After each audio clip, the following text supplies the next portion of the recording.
and welcome back to the E3 cast. I thought you were going to do the whole intro again there for a minute. It was like, oh, those!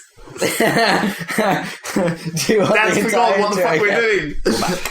Do you want the date again? No. I think it's the 15th. Just so you know. It's the week after, well, the beginning of the week after E3, so that means it's time for our You know what it E3 is. summary. Time for real paper notes, because I don't have a fancy iPhone. Break it out. So the plan is to go through the press conferences one by one, I guess, and talk about all the shit what gone down.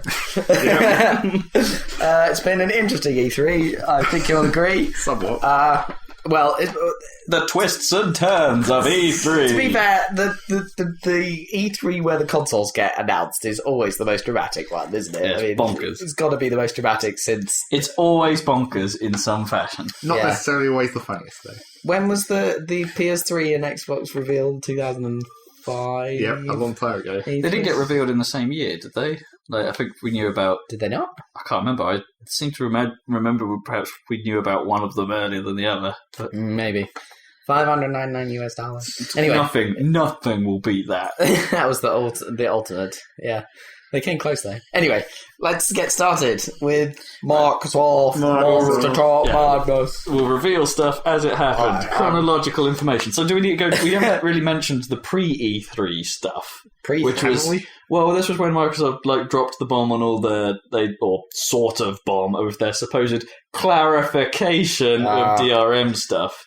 They're which happened the Friday before E3, didn't it? Yeah, I guess that was last week. Cavalcade of caravan Weird of wordings. Microsoft PR disaster. Yeah. So, yeah. Because they didn't mention that again in E3, which is basically the crux of the whole problem. They brought out this thing which is like, this is our clarification. It's not clear at all. We're never going to mention it again. And we're going to cancel all our post-conference interviews. God, yeah. So I don't know what the shit they're doing internally, but it's all kinds of messed up. I can't believe that Microsoft has screwed this up so catastrophically. I have the theory that they don't... I think when Xbox started, it was being run and organised by people who were genuinely enthusiastic about games as a medium or as a media thing, as an entertainment option. I think now it's being run by suits. I think they've lost all of that. It's incredible. All of those people. Because they have lost a lot of key personnel over the last few years. That, were Xbox. Yeah, that's true. The Xbox people. The guys, Peter Moore and all those people. Yeah, Jay Allard. And... all those guys no longer there. And, and I think... And it shows. It definitely shows. The guys, Don Matrick is not good at what he does, I don't think. He has death in his eyes. I'm not too fond of any of the people they get on stage. No. So to the point where I don't care, therefore I don't remember their names. Their tech guy is not convincing that they get out to talk about the reveal about what makes the Xbox hardware so great, or the in the cloud. He was just vaguely talking about the fact, all your games are running in a VM, so that's going to constrain the power available. A billion transistors in the cloud. Oh, I've got more to say about that later once we get into the conference. But yeah, it's. I think they've lost touch with their audience completely. But they could have seen that after their reveal, which was went badly, right? I mean, it was obviously the wrong audience, but I mean, it went badly. They had the chance to just sit, have a meeting, and say, "Okay, we fucked up, but we need to pull this back." Look, you know what? I think that their reveal, the conference they did for the reveal, would have been better. It probably would have been okay if it wasn't the reveal. If this was an event that happened, say, post E3, after the things that people buy the console get all excited about had happened. Yeah, that could have worked nicely. Then perhaps they could have had we're going to focus on the other stuff the console can do. It's because the reveal was because it was before E3. They should have at E3. Everyone was paying attention, whereas if it had been after E3, all the people who are only interested in games wouldn't have been paying attention any longer, because it would have been, we know what's coming, we don't need to care about this technical thing that Microsoft's doing, but because there'd been the PlayStation one, and it's Microsoft are doing one now, we're all waiting for it. You know what? The reveal was so close to E3 that and they were trying to, I suppose, get momentum in the same way that Sony did. They probably panicked when Sony came out and said, like, oh crap, we actually need to get something together. We can't just do this at E3. And they put that shit show together. Right. And it's like, maybe that thing was originally intended to come after E3, but they pushed it forward as a way of who knows competing. I don't know. Either way, they fucked it really up. bad strategy. Massive They are not. It's catastrophic. I really don't. I think they're just looking at the stats, of what Xboxes are currently used for, if you know what I mean. And the problem with those stats is that these consoles are old, right? So the stats supposedly say that a lot of people are using their Xboxes for nothing but videos, and it's like, but that's probably true of PlayStation. A lot of PlayStation owners use their PlayStations for nothing but videos. But the reason why they bought the thing was as a games console. It just happens to be pretty good at this video stuff as well. So my theory is that people may have migrated to other platforms like mobile, like PC, because those are in such a great state at the moment, that perhaps the use of the console has declined. Mine has declined. I don't use my consoles as much as I used to, because I'm doing a lot more on PC, because that's where stuff is interesting right now. Yeah. But as soon as you get a new console generation, you've got a whole wave of games that are going to be awesome. Exactly. Right? I'm going to be on the consoles again. Yeah. And you think they've read the stats and said, this is the trend. I totally think they've interpreted they've it missed wrong. the cycle, the change points. They've just interpreted it wrong. I think they've interpreted it really badly. That's interesting theory. I think that could be partial. But I don't have any problem with the console. I don't disagree that the demographic, to some level, must exist that people buy these consoles as video players, because the PS3 did actually build a kind of a name for itself as being a pretty good media center at one point. Well, because what were the alternatives? These shitty little That's true. player boxes, or before smart TVs turned up. So now you just need a smart TV, and that will do it. It was also partly because of the Blu-ray as well. Yeah, plus it and Blu-ray. Yeah, exactly. Yeah. But Xbox with Netflix, as I say, as soon as that integration came about, and it's pretty good. It's a much later thing, but exactly. But that, yeah, I don't know. I think it's all misinterpretation of what the stats show.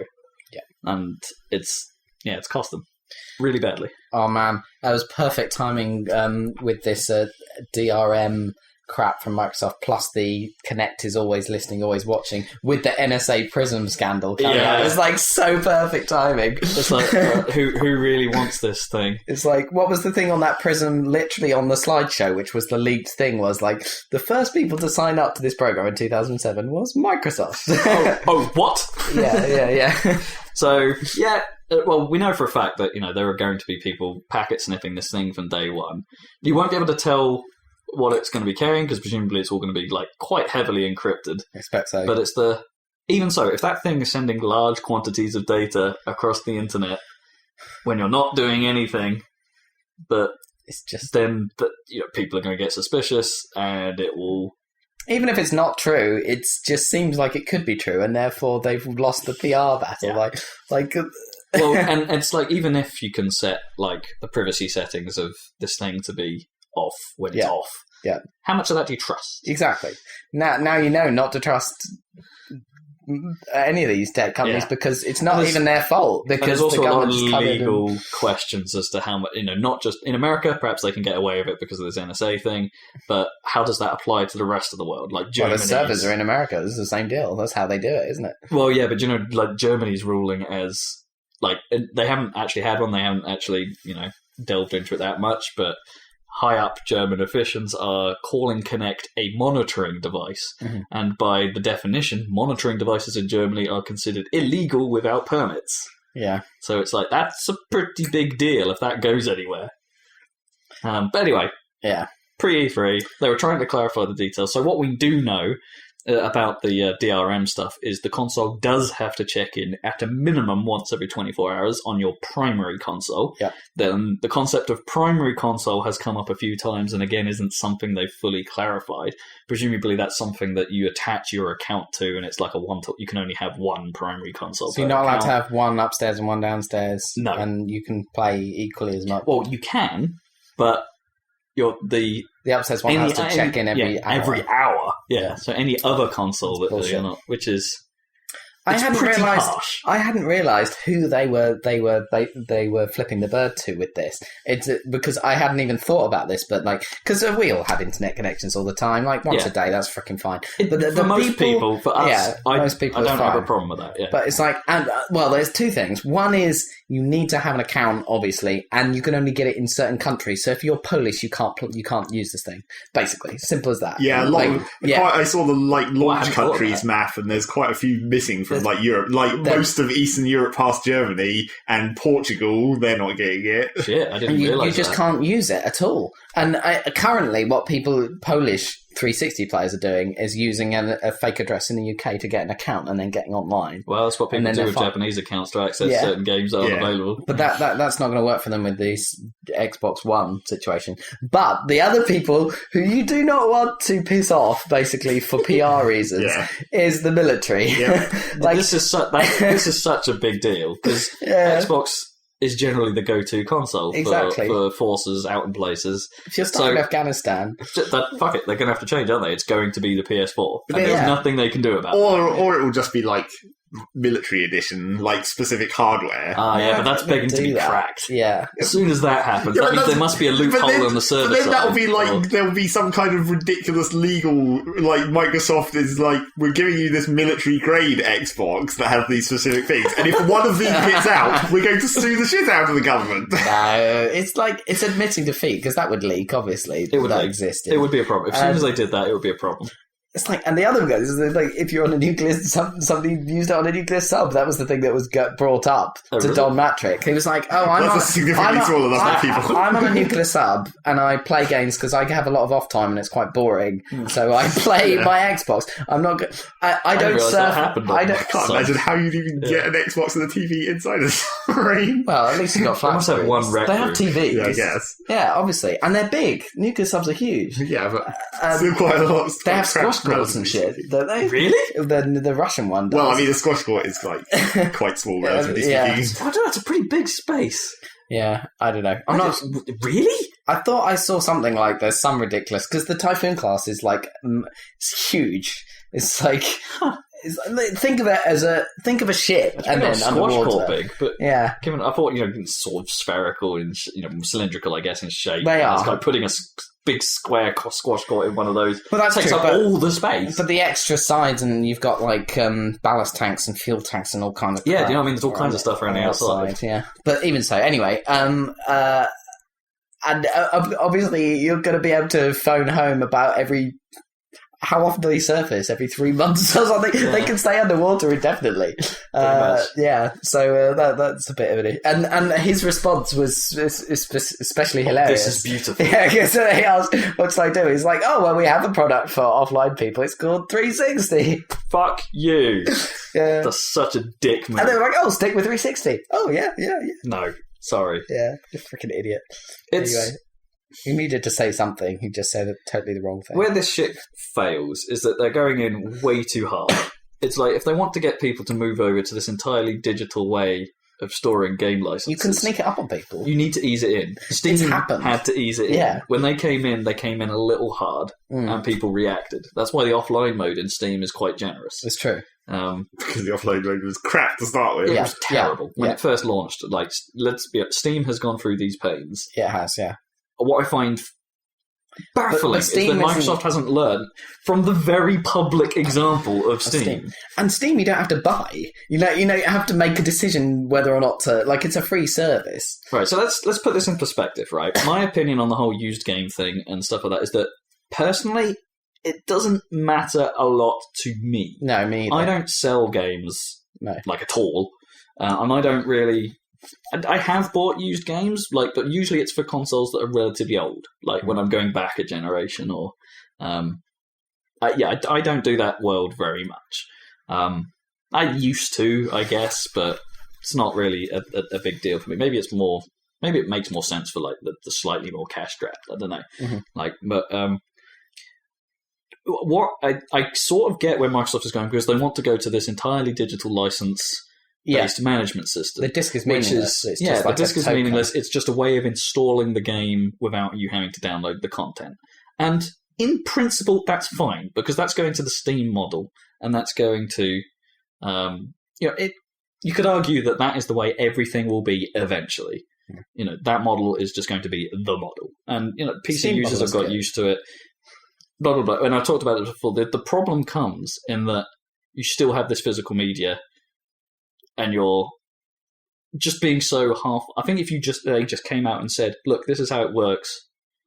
We're not the discs." If they were just clear that the discs are just for this thing, just for this purpose, blah blah blah blah, they will do, and gave us some reassurance about how the market will work, because that's where Steam faltered at first as well. Their market wasn't so great, but they've clearly solved that problem over the last few years.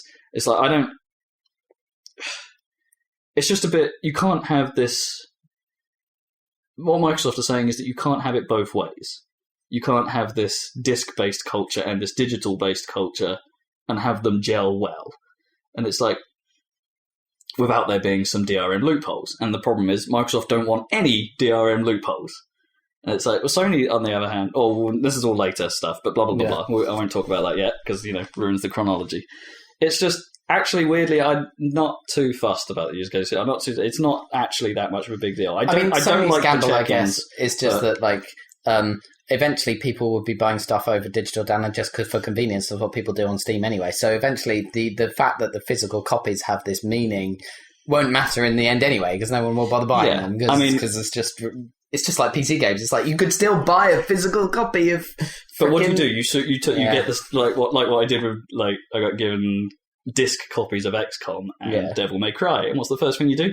Put it in as a Steam key, and Steam goes and downloads the thing anyway. Yeah. And it's like, no, you install it off the disc and then save your bandwidth, you idiot. It doesn't. Most games don't actually let you do that. Like if you install it, every game that I've done, even like SimCity, although that was literally only installing it in a launcher. I think Origin have sort of supported that slightly better than, because Battlefield 3 did that as well. Origin was aware that you installed off the disc. Yeah. When you install, Rage was another example. If I was to install that off the disc, it would install a games for Windows version and not attached to Steam. Well, yeah, I guess I have to type the code in, and then Steam takes over. Or you can always try copying the files, because sometimes that. Yeah, maybe that would work, but then I don't want to have the crap install that Steam is just aware of as well. You know what I mean? It's like generally the Steam model is you just use the code from the disk package, and Steam goes and gets it. Blah. So, Unless the game has a dedicated Steam installer, which should be awesome, but I haven't seen any examples of that since Half-Life 2, I don't think, or Orange Box. Yeah, well, that's Valve specific game. Yeah, exactly. Trying to get the install base. If you're going to get an install base for a system like that, attach it to one of the best game ever. That's probably a good idea. Yeah, that works out well. Yeah, anyway, got there that's a good Trojan horse. I'm not too against Microsoft's policies. I am against the check-in. I think that is way too harsh. Yeah. But do you know what the latest? Because they've continued to shoot themselves in the foot after E3 with responses to support, and the latest today is hilarious. Okay, so we might as well jump to this because it's all related, I guess. If you get hit by the Xbox Live ban hammer, you forfeit all your games. Ooh. That's sort of rough. That's not saying anything new. That's just obvious. It's wait, if you can't play them. If you can't connect to live, you can't authenticate with the live servers. So obviously you can't play them. Okay, what kind of ban hammer are we talking? Presumably cheating from a game. Presumably. But is that the kind of ban hammer that stops you from playing that game? I think they meant ban from Xbox Live. Okay, so that's probably quite serious breaks of the Xbox Live terms of service, which probably doesn't include that kind of stuff. Just cheating on a game or something. But even so, mistakes happen, and you literally can't play any of your games that you've bought if you get banned. Oh, that is rough. Yeah, what if you get... Mistakes happened on Origin. Presumably they have. Everyone got banned. Presumably someone somewhere has thought of backup circumstances, like let your account gets hacked, and then the behaviour on that account is dubious, which is that's what happens when you get hacked. Someone then uses it for shit means. Well, we then have to assume that they have thought of that, don't we? Yeah. Which they haven't said. They've just said. This is the point. They've not said the contingency stuff. I know it's a long way off, but I kind of want to know what happens end of life. For Xbox One. Well, go play your games. Yeah, exactly. Are they just going to unleash a patch onto the system that means, oh, hey, the check-in service is now disabled? Well, I mean, it's going to live a long time, because if 360 is still going to live for a while, then this next gen is going to last a reasonable amount of time. I just want to know what happens at the end. I want to know, do I own the games? Well, everyone wants to know this. Because, like, even yesterday, Miyamoto came out, who isn't usually very... This was brilliant. And he said, we make toys, basically, that you're going to own, and we want it so that in 20 years you can come back and look at your childhood toys and use them or whatever. But that also, conveniently, that explains a lot of Nintendo's online strategy, which has not been to really adopt any of these newfangled models, for better or worse. Some of them don't obviously work in their favour. Like, perhaps when you do buy stuff digitally, they need to adopt the model a little bit better, rather than it just being, it's on your console. If you lose your console, you're screwed. Which is their current attitude. But the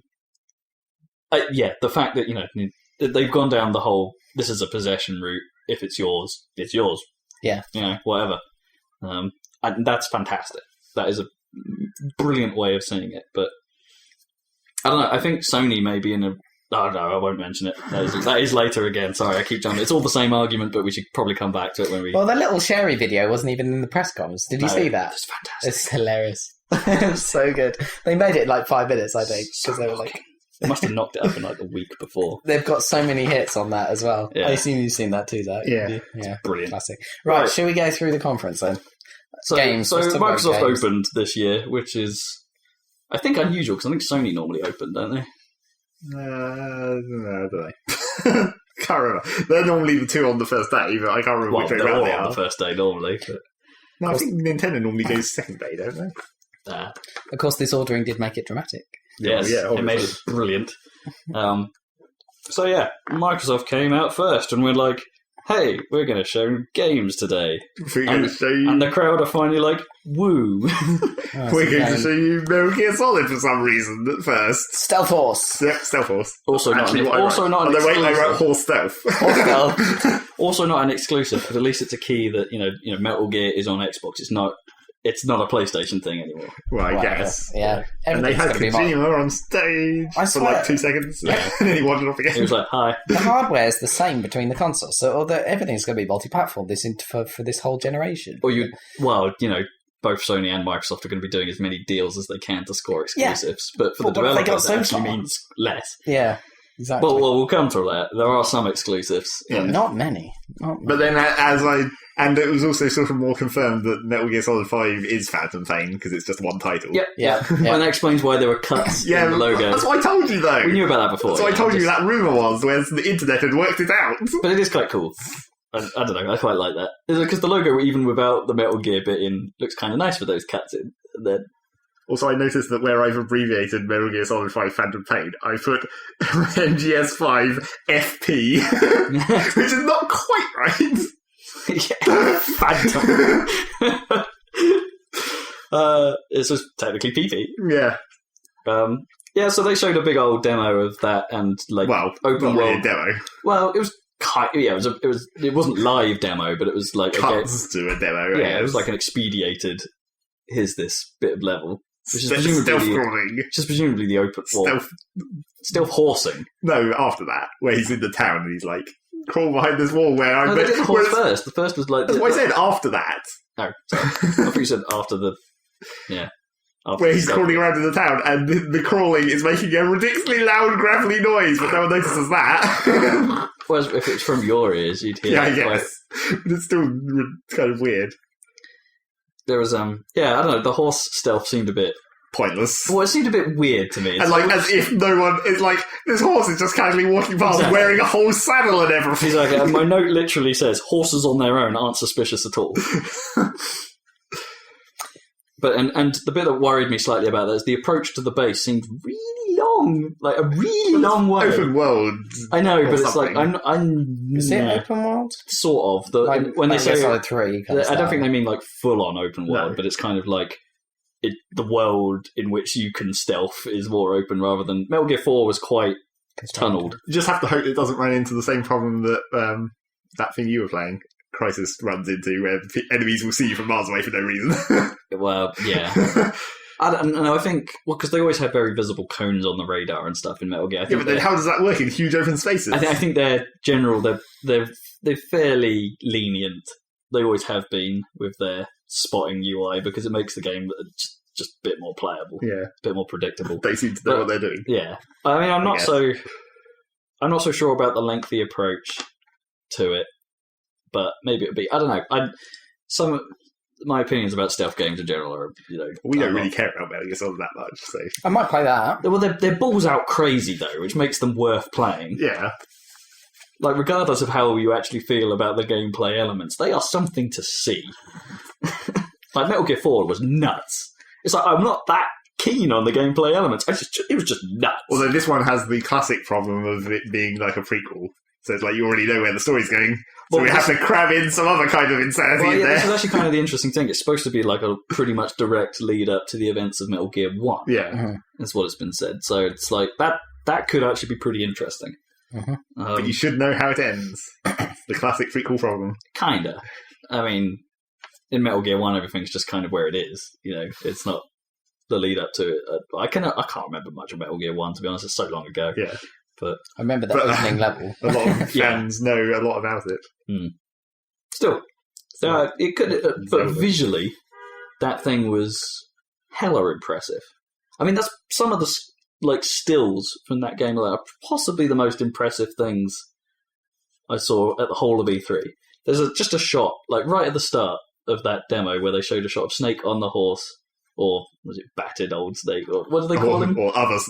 They call him like punished Snake or something. Or I don't know. There was a weird name. Whichever version of Snake it is at this point. But there's a shot of him just on the Snake. on the like cliff face with like the desert area just in front of him, and he's sat on the horse. And it's like that still of that shot is beautiful. It's pretty goddamn realistic looking. Maybe. It's like, how much is it? Skybox. How often is the Skybox? Is it? Are we getting mega textures again, only with some other name? I was quite impressed with how that thing looked. All the Fox demos they've shown up to this point have been really impressive, and that pretty much blown away by the look of the thing. Even if the rest of that trailer doesn't make any lick of sense in the typical fashion, yep, as you'd expect. So that would be interesting. What it did make me think of is, my God, how good would a Red Dead sequel look on this? Oh man, Red Dead. Naturally. Trying to freaking port that to PC, bastards. So yeah, then Don Magic turned up, did a shitty intro, and they were like, hey guys, we know you want to hear about Xbox One, but fuck you. Fuck you. That we've got this other thing still about. A new 360. My note just says, who cares? Yeah, whatever. It's like a new 360 and gold upgrades to get you 2 free games per month. But the games they then showed were Assassin's Creed 2 and Halo 3. So, like, old games. Start off really old. Although Assassin's Creed 2 is a great game. Obviously, it's a great game. It's worth about $5. Yeah, that's what I mean. It's like there's no value to these. Well, it's like the thing is, it's like not much. It's a gold upgrade, and obviously this is Xbox 360 games. And so it's like obviously they're trying to complete with Plus. Oh, yeah, definitely. Yeah. They have to try and make. But then I'm not sure whether Microsoft specifically said whether the free games thing will also roll forward onto the Xbox One version of. They did not say gold. that. They said, and also this plan ends at the end of the year. Yeah, it was going to end. Right. So it's just to tide people over. It's what they haven't done, and this is the thing I've been clamoring for ages, is they haven't given us a compelling reason why Xbox Live is worth the money. And it's still more expensive than PSN. But it doesn't matter now because of something that happened later in the Sony thing. PS Plus? It's like £5 cheaper a year than Xbox Live. Okay. And you get more. It's dumb. But it's irrelevant now because... Oh, the game at the moment, by the way, is Fable 3. The best game. Yeah. That nobody knew that was going to be part of the plan because it mysteriously went free and everyone on Reddit was like, what's going on? This is like free. I mean, it's notoriously shit, but I mean, you might want to download it. Yeah. You might want it's not shit. It's supposed to be like okay. Yeah, but by Reddit standards, like they hyperbolize everything. So and they go massively one way. So there's like no balance now on Reddit between PS4 and 360 as far as they're concerned. No, I think that's true of everywhere. Xbox One are pure evil, and PS4 is like God or something, according to Reddit. Anyway, the momentum. So then it was time for some more 360 shit, where it's like, World Tanks 360. Well, you know what? That game's all right. I think it looks like they're making it more action or the trailer they showed. No, but that's orientated. As everyone was saying, it's like this is just a trailer. That's not how this game works. How the game plays. No. I also quite liked that game, that guy's accent, because he said Xbox. He'd always say, whenever he said Xbox, it was always long at EX. It was like Xbox. And he also said, I misheard it as command your tank. Yeah. But people on the internet have been taking that a little differently and said, come on your tank? Sorry, what? Wow, classic. Command. And then there was... I didn't make a very good note for this one. Max, curse something. The Curse of the Brotherhood, it was called. And, like, is that a Magic Marker game? Or is there a series? Yeah, Max and the Magic Marker. Is that a thing? Sub-game. Yeah. So maybe. It looked like, because the trailer had some, like, obvious gameplay elements where, I don't know if it was Kinect-based or something, where they showed, like, a giant marker doing things on the world. Yeah, maybe. I guess it could be. That actually looked alright as far as like a kids platformer goes. Yeah. And Dark Souls 2. Yeah, Dark Souls 2. So get out on PC. Which is also an interesting decision, I think. Like, why did they not bring that up to the next gen? Yeah. I guess it was probably mostly already half done at this point. Unless there is a next gen version coming as well that they're going to release afterwards. But, probably as a special edition like Dark Souls was on PC. It was the Prepare to Die edition got PC'd, didn't they? And then the real games, I guess. That was the 360. What do you think of the new SKU or the new look of the box? It's like it is smaller again. Yeah. And they said it's as quiet as it's ever been, which is slightly worrying. But... which means it's not actually any quiet. Well, in fairness, equally quiet. In fairness, I haven't really had any time with the most recent builds. So, whatever. Well, they didn't say that it was going to be cheaper either, so it's probably still going to be the same price as the current one. So it's like, well, this means nothing. No. Next. So finally, Xbox One comes out, and I've made a note here saying, hey, the nice funky speaker intro guitars. So when people were coming out, I thought the songs they were using were pretty good. Right, okay. So then RYSE. RYSE. Is RYSE the QuickTime thing? Yep, I've written RYSE QuickTime events, also arrows. Because that was all that those guys were saying. It was like, arrows! Is it Crytek? Arrows! It is Crytek, yeah. It's terrible. This is I think it suffered from a bad development cycle because it was started out as a Kinect game. Yeah, which didn't make any sense. And now it looks like a Kinect game you play with a controller. Like, how would you push a button to gesture? Why can't you use a Kinect? Yeah, but how would you even use a Kinect to do... I mean, it was all QTE, so you're just doing a gesture to do the event. Yeah, sure. I know, but that's bad. That's equally bad. That could be more fun. Why is it no longer Kinect? I don't know. No reason. Because everyone who has an Xbox One has to have a Kinect. So they haven't made it Kinect. I don't think there's a single game in this whole thing that was Kinect. No, I was going to come to that, actually. They didn't even mention it, did they? There was one game later on which was kind of Kinect focused. Oh, yeah, well, that. But for all this new big deal they made of the Kinect in the last show, they didn't even... Nothing about it. Because no one wants to develop a game for it. Yeah, it's like, I want to see what the new hardware can do, but they are not showing us it. No. Even the freaking Crimson Dragon was like, play this with a controller. Yeah, I actually quite like Kinect as a concept. I think they can do good things. It just needs to be more accurate. It needs to be more aware of what you're actually doing. Well, they're supposed to be delivering that. Or is this a subject of, crap, we revealed this way too late, no one actually is developing anything about it because no one has had it. Maybe, but... Is there something that will be like maybe a year or so down the line, people will suddenly be like, oh yeah, we finally got to develop something for this thing? I don't think so. I don't know. I bet because people that were making games for Xbox One at the moment presumably can just make it as if they're making a PC game and then go, that's true. Oh, hey, by the way, now here's the hardware, make it work. And it can't be that difficult. Apparently the games at the show weren't running on Xbox One dev kits, they were running on PCs with NVIDIA graphics cards. This happens a lot. They did that with original Xbox. It happened with early Xbox 360. But NVIDIA graphics cards aren't even the make of graphics card that's in the freaking console. No, but that's not uncommon. Presumably, most of the PS4 demos would have potentially been done like that as well. I guess. It's not. There wasn't it 360 demos where they were showing them on Macs. Yeah, like the actual hardware underneath the desk was Macintosh. Well, they had to because it needed to be Power PC, and they were the only. Exactly. Anyway. Slightly weird. Yeah. So yeah, they showed that, and then they did that Killer Instinct tease. Yeah, which also came up later, but we might as well talk about that because it looks all right. Looks like a boring generic fighting game. Yeah, it looks and we don't have any attachment to Killer Instincts. No, even less so than Mortal Kombat. I never really liked the look of it, and also I wasn't a KI fan. It was also kind of revealed later, or somewhere else, or some other reporting going on that it's going to be another one of those weird free-to-play fighting games where you'll only get one or some number of characters. Buy into characters, yeah. God. You're a boring experience because you're always going to come up against the same guys. Yeah. So yeah, I don't know.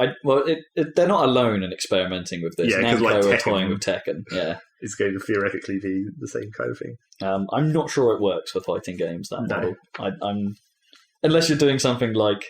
Well, unless you do it unless you are releasing a game like Dive Kick where it's stuck to its original premise of it's literally just two characters somehow, and it's you're releasing it for free as a joke. But then, how do you make money off that? I don't think free to play applies to. Well, no, I think if they were going to do a free to play model for a fighting game, they'd have to do it the same way they do with League of Legends and cycle the characters. Yeah, I guess maybe that's probably what they'll do. To be honest, yeah, maybe. If you want to keep using this character you've learnt with, you better buy it. Yeah, I guess that's actually pretty evil, but that would work. Yeah, exactly. But you might still end up with tons of people playing as the same person. Well, yeah, I mean. There's always people who are going to play free shit. Yeah, hey, it's Saberwolf month. Oh shit, I better be good at fighting against Saberwolf. Insomniac then turned up, the Ratchet and Clank guys, with a trailer for Sunset Overdrive. And so I've made a big note here saying, because their recent release Fuse hasn't gone down so well after they converted it from Overstrike to the very generic looking Fuse. Yeah. And it's so my note reads, so that's where the Overstrike look went. Yeah, basically. So I wonder if they had an internal struggle where the idea for this game came about and they were like, we want to save the art style for this much better idea. Yeah. So that's what I'm wondering. What is this, Jet Set Walking Dead or something? Kinda, yeah. Guns powered by soft drinks. Well, maybe. and a giant record gun that fires records like Shaun of the Dead into people. I put record guns. I put a game that won't play nearly as good as it looks. Yeah. The classic style. I don't know, could a game made like Left 4 Dead in that style work? Left 4 Dead? As in, if you made it like a co-op... Well, yeah, but it's a co-op matter experience of, with campaigns and levels to work through, could that work? I think it could. It won't nearly be as stylish as the trailer, but ever. No. I mean, that's like all games. I can't really see what that could be. Yeah, Insomniac are talented guys, though. Yet they've made a few missteps, but the Ratchet and Clank, the ingenuity and creativity they show in the Ratchet and Clank games is pretty high. So we'll see what they come up with, but we can't really tell anything from it. But it is a Microsoft exclusive. Oh, right. So that's 3 one so far. Okay. Killer Instinct, Insomniac. One 3 that might be good. Let's count the ones. Yeah, one I care about. One we care about. Okay. So then there came another one. 2. Forza 5 came along. The McLaren advert. Yeah, with a big old actual McLaren. With cheesy backing music. Yeah. Right. I have exclusive interview for this section, of course. Yeah, you do. You have someone who worked on... Well, this is interesting, because driver tires are back. And it's everyone seemed to forget that they existed before. That's the thing. That's what's hilarious. I was talking to Mike Tipping about this, the inventor of driver tires, I guess. He was saying that they were sitting around, there were only 3 of them in Britain developing this tech, and they needed to come up with a code word for it, and one of them said driver tires, oh, okay, we'll change it later. Well, that's the way all code names are. Yeah. Anyway, so the stupid... Some marketing guy heard it and went, actually, it's really cool. Yeah, and he said that... And then it wasn't. The tech didn't... It sort of worked, but it didn't learn off you in the way that it sort of did, but you had to learn in a specific mode, which is the learning mode or whatever. And it wasn't... And it only fought for you in the endurance races or exactly, something. Yeah. And it was quite limited.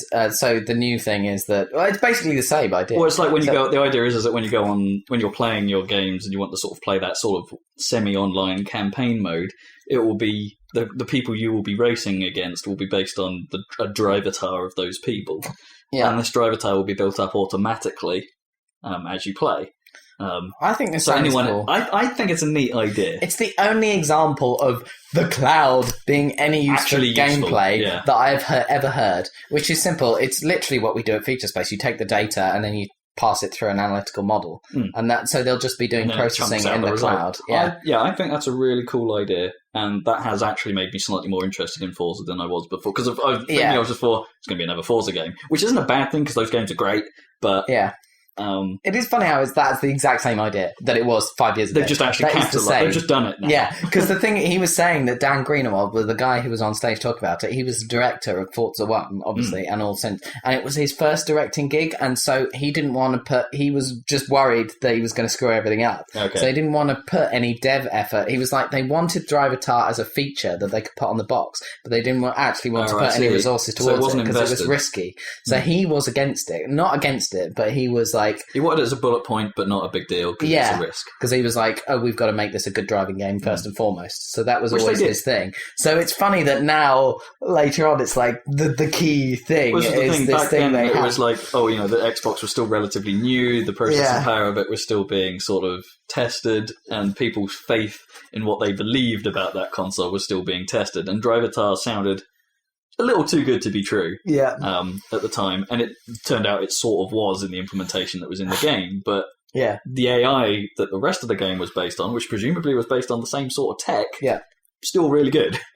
So, it was underwhelming as a marketing thing. At this point, they're bringing it back because it's a new, because it seems like a new thing. Because otherwise, it's just like, here's another fucking driving game. That's the thing, and it's not a new thing at all. Like the Bayesian models that they use will be the same. I expect. Presumably, all of the AI that they've had throughout the Forza series has been somewhat based on this. Presumably, yeah. I mean, unless they've ditched it and brought it back, but I don't think so. A re-architecture or something, I don't know. Maybe, but it's probably based on the same research that Mike did back at Microsoft Research back then, because the maths hasn't changed. My note here as well, I made a note saying, so the car thing is that it must be Microsoft's stupid marketing tie-in this year. It's like, guess it's not Usher. No, it's McLaren with a giant 5-minute advert for McLaren rather than Xbox. It's a sweet-looking car, though. And it also seemed like they'd spent most of their development effort on making sure that light bounces off cars really nicely. But that's the thing, it's like... what I found when watching that demo, if that was how the game's going to look, then fine, it looks pretty goddamn great. But actually, from the distances, and the long range shots, is it that much of a step over from Forza 4? I didn't think so. I'm not so sure. No, I mean, yes, the close-ups look great, and they have this sort of car porn thing about Forza. For some reason that I don't care about at all. No, I don't either. It's a Gran Turismo, and now more... originally, Forza didn't do it as much as Gran Turismo, but now they've kind of caught up. Yeah, and possibly overtaken. With their ridiculous... I mean, at one point, remember, that was PGR's thing, because PGR started with... PGR3 did the showroom thing. Yeah, that's true. Then they kind of pushed it a little bit to the sidelines in PGR4. Not PGR4! Clearly the coolest thing about the showroom was Geometry Wars, though, and not the actual showroom itself. Well, no, there was something about it. But in PGR3, it kind of made sense because they were showing off. Yeah. PGR3, for the time, was a gorgeous game. And it's like just being able to look at the cars in that much detail... They were with saying those reflections, all that. It was lovely. There's a retrospective on Eurogame about PGR3 the other day, and they were saying they were really they ran out of time basically on that game for launch. So I'm not surprised. It was a little lacking in content. It was lacking in content, but that makes it kind of streamlined and like it's not bloated. It's like I really like PGR3. Cool. I think I like it more than PGR4. Yeah. In terms of how it was structured and how it plays. And as I say, I don't think I'll have a... PGR3 was the impact moment for me of 360. It's what sold me on it, and it's what... Because I saw you playing that on a projector, like the first moment you got it, at that Game Society thing. It was like, holy shit, HD looks fucking amazing. It was... That's when next gen hit you. So I don't think we're going to have quite that same impact this gen. I mean, some of the stuff looks friggin' amazing, but, it's... I'm never going to get that moment again, it feels like, at this point. It's like that was... because we've had these PCs that Speaking of things that are totally next-gen, Minecraft! and you can't transfer over your saves from Xbox 360. Because they're changing the size of the world, basically. Well, I suppose, using the new power, they could do quite a lot, just make the world enormous and have no limitations. That's really the only thing that's probably going to change. Yeah.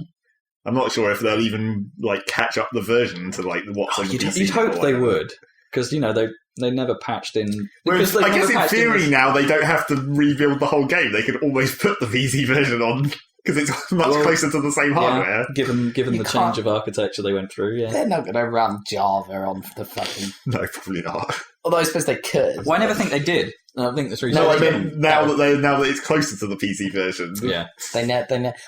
I think what they should do... I mean, obviously, everyone on PC wants Minecraft to keep updating and keep being more and more awesome, but really, they should put everything they've got in Minecraft on PC into the console game and make that the game, because it's going to run better on every platform because it's properly written and not some Java thing that Notch made. Yeah, really, you're right. But, decent game engine. Anyway, never mind. Yeah. Still, it will sell, hey, this is a way for Mojang to make a crap ton of money in the wake of hey, Minecraft for PC has been out for a while now. It's pretty much reached its...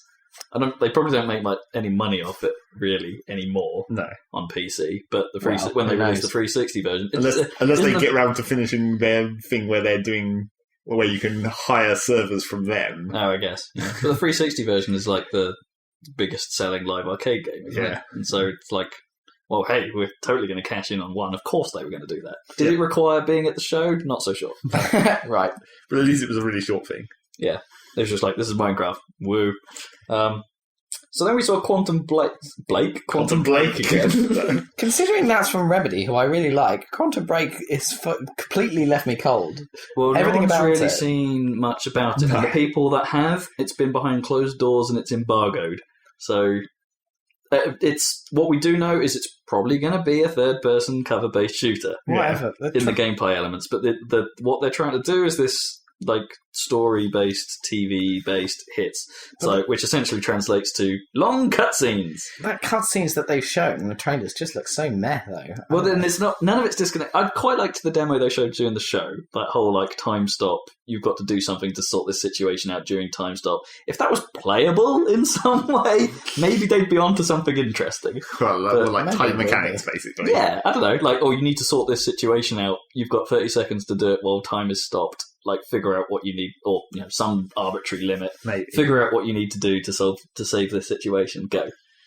That could be kind of interesting, but it wasn't playable. No, and it's all right. So Remedy, you can tell a story. You're doubling down on that story. This story had better be good, otherwise this is going to suck. But Microsoft exclusive. So what was that? That's pretty much everything we've talked about so far is Microsoft exclusive. So ones we care about are Forza, possibly Sunset Overdrive. That's about Quantum Break is a a curiosity at the moment. But so two that are sort of. The thing is, Forza. I like Forza, but I haven't bought one since 2, so I can't count that. I would not buy a console for that. That's for sure. No, I mean, and also it's a simulation game and.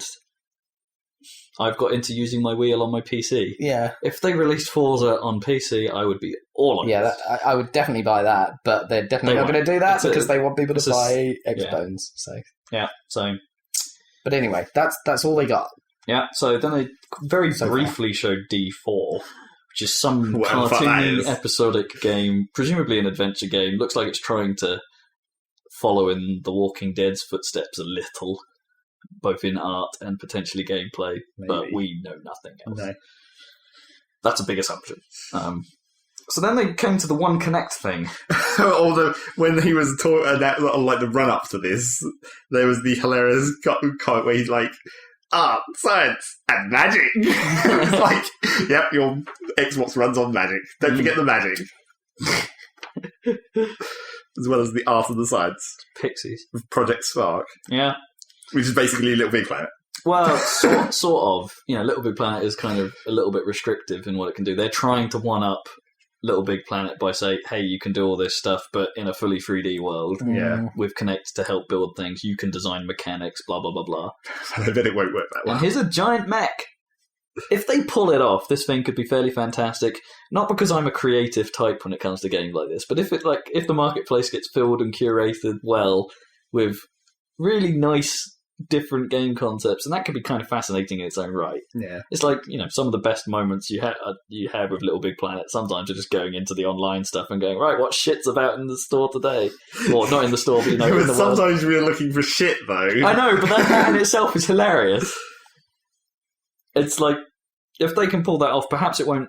The sort of nature of it means that we won't end up with so many this is a well-made Little Big Planet platforming level. What's interesting about Little Big Planet was all the other stuff they did outside of the main platforming mechanics in 2.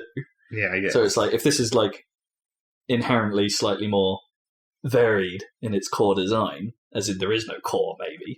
I don't know about that. It looks like it's going to have a core design of third-person hack and slash. Maybe. But you know what I mean? Well, they showed some other stuff in that little trailer afterwards, like, you can make Marble Run games. Yeah, but that's just like, you can do that in Little Big Planet, technically. You can make Grand Theft Auto in Little Big Planet. Sort of. Got the time and the effort. Sort of. But yeah, I don't know. It's hard to judge what is essentially a creation engine until you've got your hands on it. Yeah. They'll probably need an iteration or two. Yeah, probably. You're probably right. Style. But this was the one thing they showed using Kinect, and they were using it to sort of sculpt the landscape with your hands and kind of needless voice controls to define what the world looked like. It's kind of neat that when they said daytime, and it's like, oh, well, I want it about 4 o'clock, and the light sort of shifts in the world. Yeah. It was kind of dumb, but kind of cool at the same time.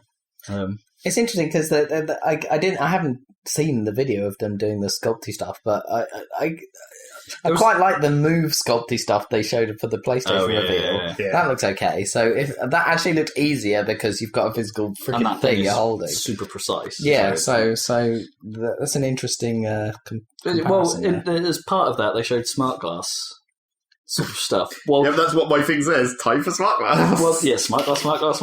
How they sort of say it. Well, this is the thing. They sort of showed it. Is the thing. What I still want to know about that is, are they going full on Wii U / Vita PS4 integration where you can actually what's on your, well, they won't go that far, but what's on your screen is actually detailed, high, decent video renders of what's actually happening on screen, or are they just using it as a touchpad with like on a black screen?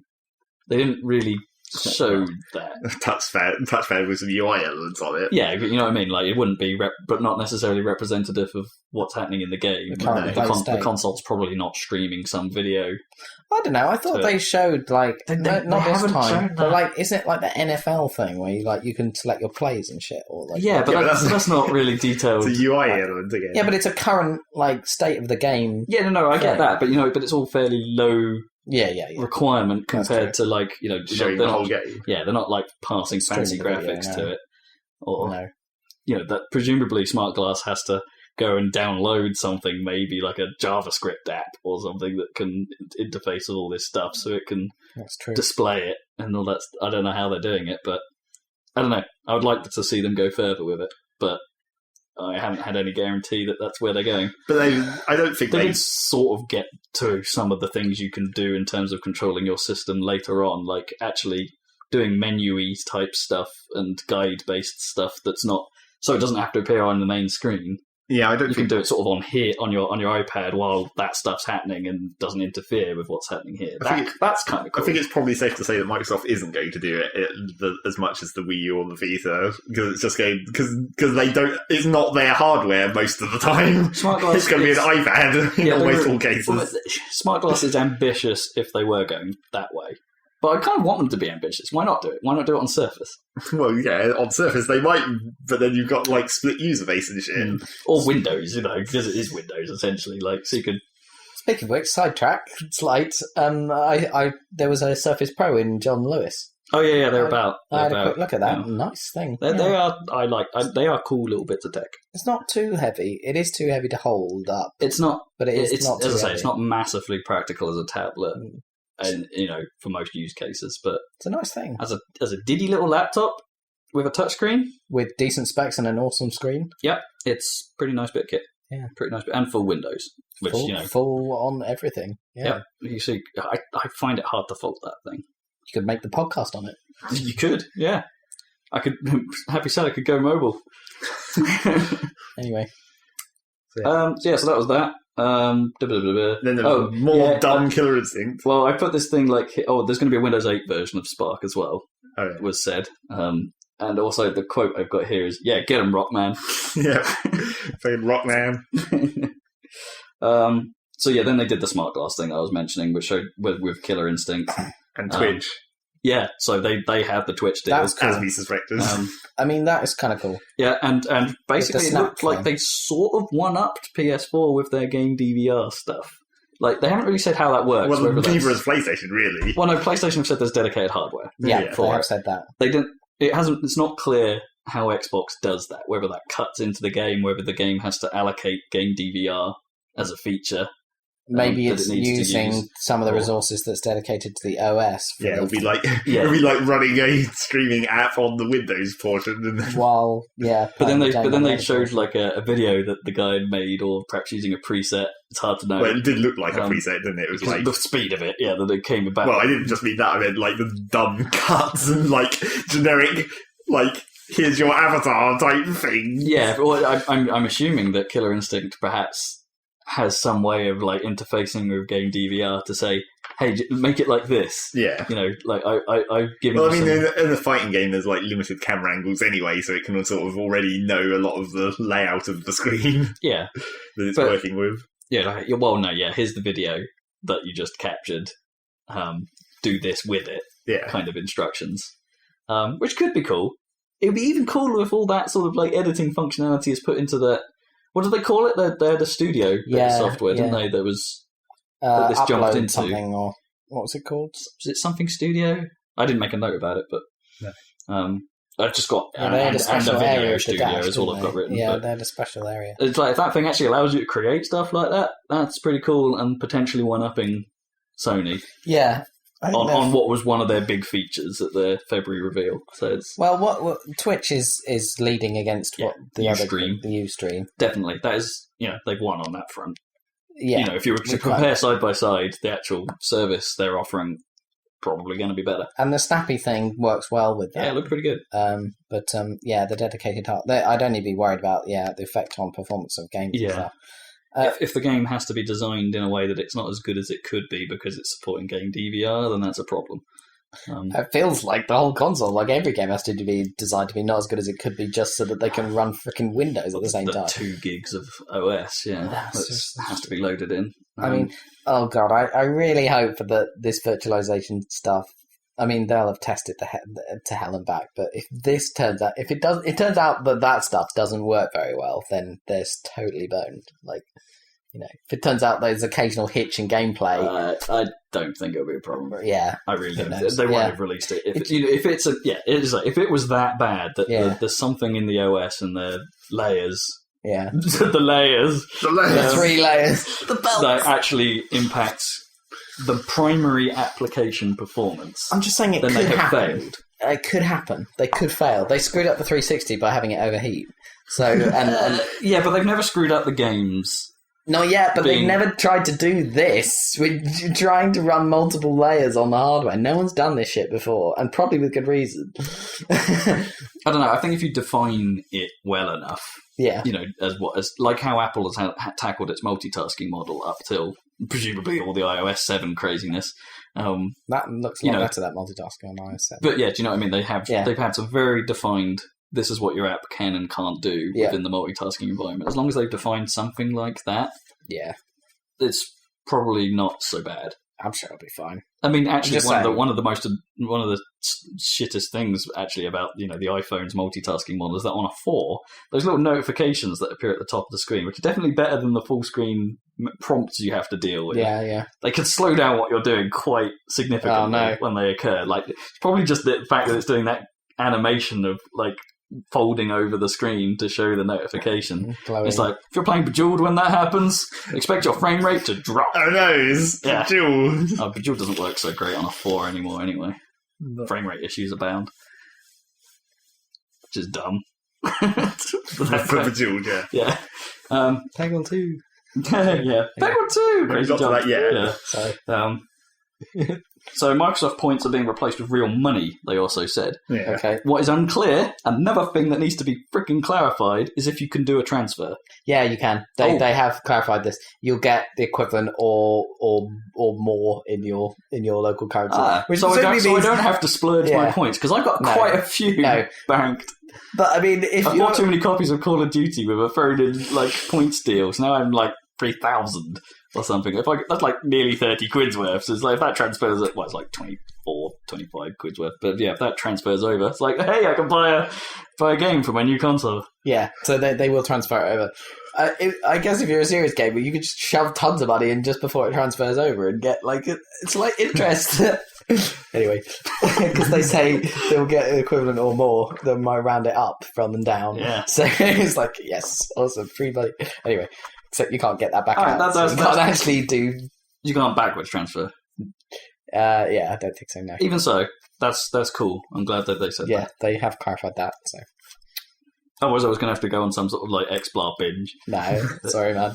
But I'd actually looked through the list this morning, thinking, "Oh, what might I want?" To get RYSE HD edition. Yeah. The only thing. But actually, there wasn't that much that I was I haven't got that I'm sort of interested in, and blah. Really, I've got the big hitters. And then after the points thing, they also said live gold sharing, which I guess is good. Yeah, the family system. It's kind of weird. Well, it means like now you can actually play online properly without guests and shit, I guess. Yeah. Yeah, again, I think that's only possibly practical on your primary console, did they say? Oh, no, wait, no, it was allowed within consoles within the household. But wait, how do they define... Oh, there was also the pool sharing, which they mentioned, the game sharing thing they mentioned before E3. Yeah. The family shared pool. Although the definition of family is somewhat... Well, it's just you some tie dudes. some accounts together. I mean, that's interesting because in essence, what you're sort of doing is when you buy a game, you're actually buying two licenses. One for yourself and one for your shared pool, provided the game supports shared pool. Yeah, I guess. So, I don't know. Where's this going? Like, if I buy a game and Kippers wants to play it, say, like, could he, like, tag into my shared pool and then both play it? But then does that mean that we can both play the game live at the same time? So does that mean he can use my shared pool for us both to play a multiplayer game? Yeah, presumably that's publisher dependent, but yeah, as is everything with this goddamn system. Goddamn thing. Anyway, yeah, so there's that. Gold Square sharing. Then we got Crimson Dragon. It's like Crimson Dragon, no sound edition. I was so bummed about that because I'm like, I know they've released the trailer subsequently with sound, but it's like, I'm sorry, that game looks, it's pushing my Panzer Dragoon buttons because it is Panzer Dragoon. It is Panzer Dragoon. And it's like, and I don't care. I love that game, so I'm going to love Crimson Dragon, pretty much guaranteed. Okay. That's exclusive. That is an exclusive as well. So we haven't had any non-exclusives apart from Metal Gear thus far. Yeah. So Dead Rising 3 turned up. Yep. Also exclusive. This actually looked pretty cool. Everyone was complaining about how it looked like, where's the comedy gone? Yeah, it's totally all serious and strange. Well, he did make a... Well, he made a funny weapon, and it wasn't even that funny. I don't know. It wasn't I think maybe that was just... wasn't like a drill bucket or something. I think it would still be there, but maybe that scene just didn't show it. Also, apparently zombies are attracted to flares, which I thought was a strange... Yeah, why would they look up? It was like, why do zombies like flares? It's like pipe bombs, that made sense, because they make a loud beeping noise. Yeah. I don't know. Pretty light. Yeah, why would... Yeah, good point. And they would all just walk towards the sun. What if they like light? Yeah. And then I also added a secondary note to after Dead Rising that says, also, shit that smart glass in there. Yeah. Shit that artillery strike in there for no reason. Why would it seemed really awkward? I'm just going to stand here for a while while things explode in my vicinity. I just imagine that in a real circumstance. It's like, right, I'm going to casually whip out my phone. Right, I'm going to push the smart glass button. I'm going to wait for a while smart glass loads. Well, it's like, it's not meant to be like that, is it? It's meant to be like the other person who's sitting next to you on the couch who isn't playing has smart glass there ready to do things. Yeah. How often is that going to happen? Never. Because smart glass doesn't exist for most people. What do you mean it doesn't exist for most people? A lot of people have tablets. Yeah, but no one's going to care to do that. Yeah, that's true. Yeah. I think people have the capability to use smart glass and they just won't bother because they won't even think to do it. I think some of the system stuff, like if browsing the menus might be easier with smart glass, for instance, than it would if they've if you can see like the home screen menus and stuff on smart glass, like I always kind of wanted from the 360 stuff, then navigating through your home screen might be easier on a tablet. They buggered that up though, didn't they? Through Kinect. when they put it on the 360 version, it was actually almost less functional on the tablet version. Yeah, no, it is. That's what I was saying. It's like I think they ballsed that up. It's like they needed to have like the home screen needed to appear on smart glass. So are they going to balls that again? Yeah, I judging by what they've shown us about what the system can do, maybe they haven't this time. But and then they showed Witcher 3.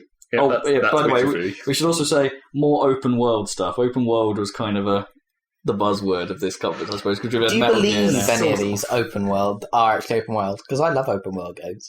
I'm not so much of a fan of open world, but I think it would be like... Well, it depends what you even mean by open world, because it's like, when you're talking about Dead Rising 3, it's just a big world. Well, yeah, when they say... It always kind of was an open world game, Yeah, exactly. It? Yeah. It just made the world bigger. Yeah, it already was open world. Was the Metal Gear stuff, I'm not sure they really meant it. No. It just meant the areas... That's a big world as well. But bigger areas. Yeah, not necessarily that's not a one open... When you say open world, you generally mean talk about Just one Cause, big area. or like yeah. Far Cry 3 or Grand Theft Auto. Yeah. Saints Row. Saints Row. Yeah. Everyone knows what that means. Don't say it when you don't mean it. Red Fact. It's like the cloud. Everyone says that now, and it's like, no, that's not the cloud. Bullshit. You mean it uploads to a server and then you get it later? This is how it works right now.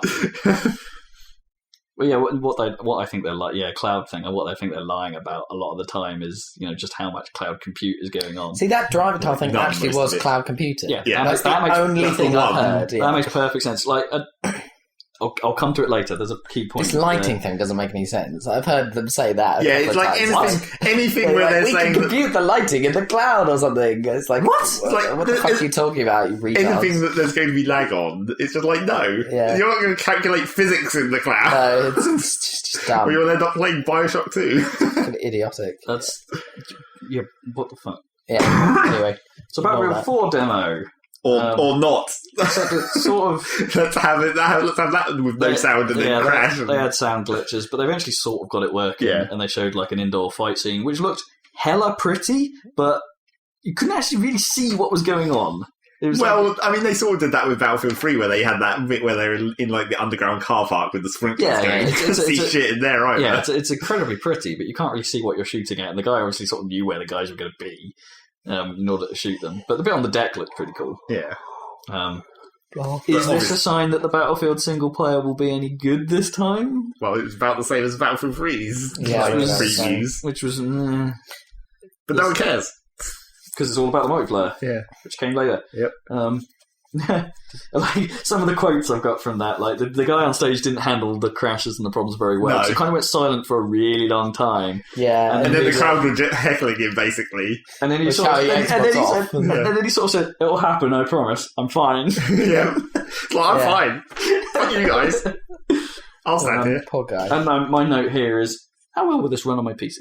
Yep. Because obviously that's where I'm going to want to play this thing. Yep. Yeah, I'm playing it on your Xbone, aren't you? Yeah. That's a great name. And then there was Below. Which didn't really show anything about that either. It looks like it's going to be some sort of like top-down dungeon hack and slash. I've put Dudes Are Tiny. Yep. Could be cool. Don't know what it is. Probably just like would be better on PC. Probably will come to PC at some point, I guess. Because their other game did. Yeah. So then they, coming to the end of the show, said to drop some regular big guns. Black Tusk. So, yeah. Oh no, I forgot Whatever the about fuck that. that is. I haven't made a note about that. Was that just a logo or? It was. I don't even know. They just look like things, and then Black Tusk, and then like let's move on. All right. So then the actual thing that you were about to say. So then Halo came up. Where you wear a cloak over your power armor because that makes sense. Spartan Poncho Edition. Well, in fairness, some of the other Spartans in Reach wore, like the sniper guy from Reach had a sort of weird sort of camo scarf. They only had that over him so that it was like a mysterious reveal. So it looked like Destiny, basically. Yeah, who's it going to be? And then a giant legendary Pokemon came out of the ground. Which what are those things called? What was the? I forget what they. I've been trying to remember, and I couldn't be asked to look it up because it's like I want to remember this. Yeah. Like what those enemies are actually called. Those like disjointed. What this extra race was called in the game. So like there was like the Prometheans. There we go. Suddenly clicked. That's right. Jesus, really? Suddenly clicked. Yeah. God, it's taken me like all since Monday to like that out. Of course, they didn't actually say what Halo game this is. Everyone assumes it's Halo 5 because Of course it will be.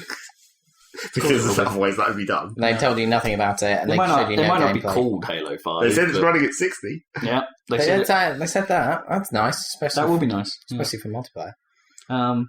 So I was quite pleased playing a bit of that Halo 4 multiplayer that they hadn't screwed it up. I suppose it's Halo quite 4 hard. multiplayer is pretty Yeah, great. it's fine. It's Yeah, pretty great. um, So right, here comes like The important bit. the bit that was. Yeah, this is where shit starts to get interesting. Well, no, this is like at this point you don't know anything. It's like That's why I said it's like, starts. That's why I said starts. Well, So they dropped the it takes price. a long time to get really interesting. So they dropped the price and a release window. Yeah. So the window is November. It will be out that month. Not clear any more detail than that. Like whether that will happen in Europe at the same time or whatever. American price $499 US. mhm. Eerily not. No. It's not. It's not $599 US, but it's also disturbingly kind of close. It's high. It's high. It's high, which equates in pounds to 429. Which doesn't equate in pounds to 429. Well, Fuck them. it never does. And also 499 euros. Jesus. Yeah. Well, yeah, Europe always gets screwed. Yeah, like really badly. I dread to think what the Australian price is going to be. Apparently, the Australian price isn't that bad. Oh, okay. Apparently, Australians can import it from Amazon.com, and they will pay shipping, and that's fine because it's. Oh no, that was the PS4 because of course PS4 that's not region region locked. free. Yeah, Comes to that later. Well, yeah, it is. yeah. Oh, yeah, but there was always publisher specific on both Xbox and PS3, and people decided to region lock some stuff. So I bet they're following the same model. I've just noticed that for some reason, I printed this out on a Mac, and for some reason it hasn't got the pound sign. No, That was weird. what was it replaced it with? A U with a slant over it. Oh, weird. What, you acute or Yeah.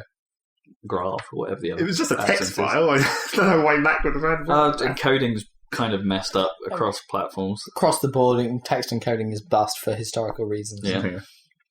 So that was that. Yeah, And then- I think that's high. I mean, I know they're bundling Connect, and when you think the 360 Connect, was it initially shipped at about 60, 70 quid Yeah. when it came out? So you can, if Yeah. they're following that price point, 60, 70 quid of that price is on having a Connect. Connect, Which no one fucking wants. which they didn't show. Yeah, Yeah. They didn't really demonstrate the purpose of, other than at the first conference saying, "Hey, you can tell it to go to TV or Xbox Or fuck go off. home." Yeah. You could tell it to fuck off. Xbox. There were go some home. people speculating that possibly the Xbox One doesn't have a physical power button, which of course it does, but they were saying, so wait, I have to say Xbox on to get it to turn on? And they were like, no, don't worry. How many it's got things a is it? button." It still begs the question: how many things is it going to miss here? Yep. This will be entertaining. Or do I have to be staring at it with a ridiculously Or wide holding eye? a controller so it knows that you're talking to it. Then I might as well use the controller. Yeah, exactly. So we came to the end of the show, and they finished with possibly the most interesting thing they have, Yeah. which is also an exclusive, finally revealed. I don't know if it But is that's the really key an thing. exclusive. It's Well, not. it's like an exclusive PC. for some amount of time. It's on PC. Yeah, this is it. Okay, we should clarify this a little bit. Respawn Entertainment, Mhm. the ex-Infinity Ward guys that left for pretty much non-amicable reasons, forming their own studio with Titanfall, which Call of Duty in space. Call of Duty With- with mechs. with mechs, Mechs. it looks pretty awesome. I've got to say. I have to say, I was like, kind of that looked really cool. I saw the trailer for it, and I thought, oh right, Call of Duty in space, and the graphics I wasn't sure about. It was Sci-fi like, shooters this- are the new modern combat. yeah, it still looks a bit Quake 3. But then I saw the gameplay demo, and I thought, I want to play that. Do you know what it's based on? What? Titanfall's engine is actually a highly modified Source engine.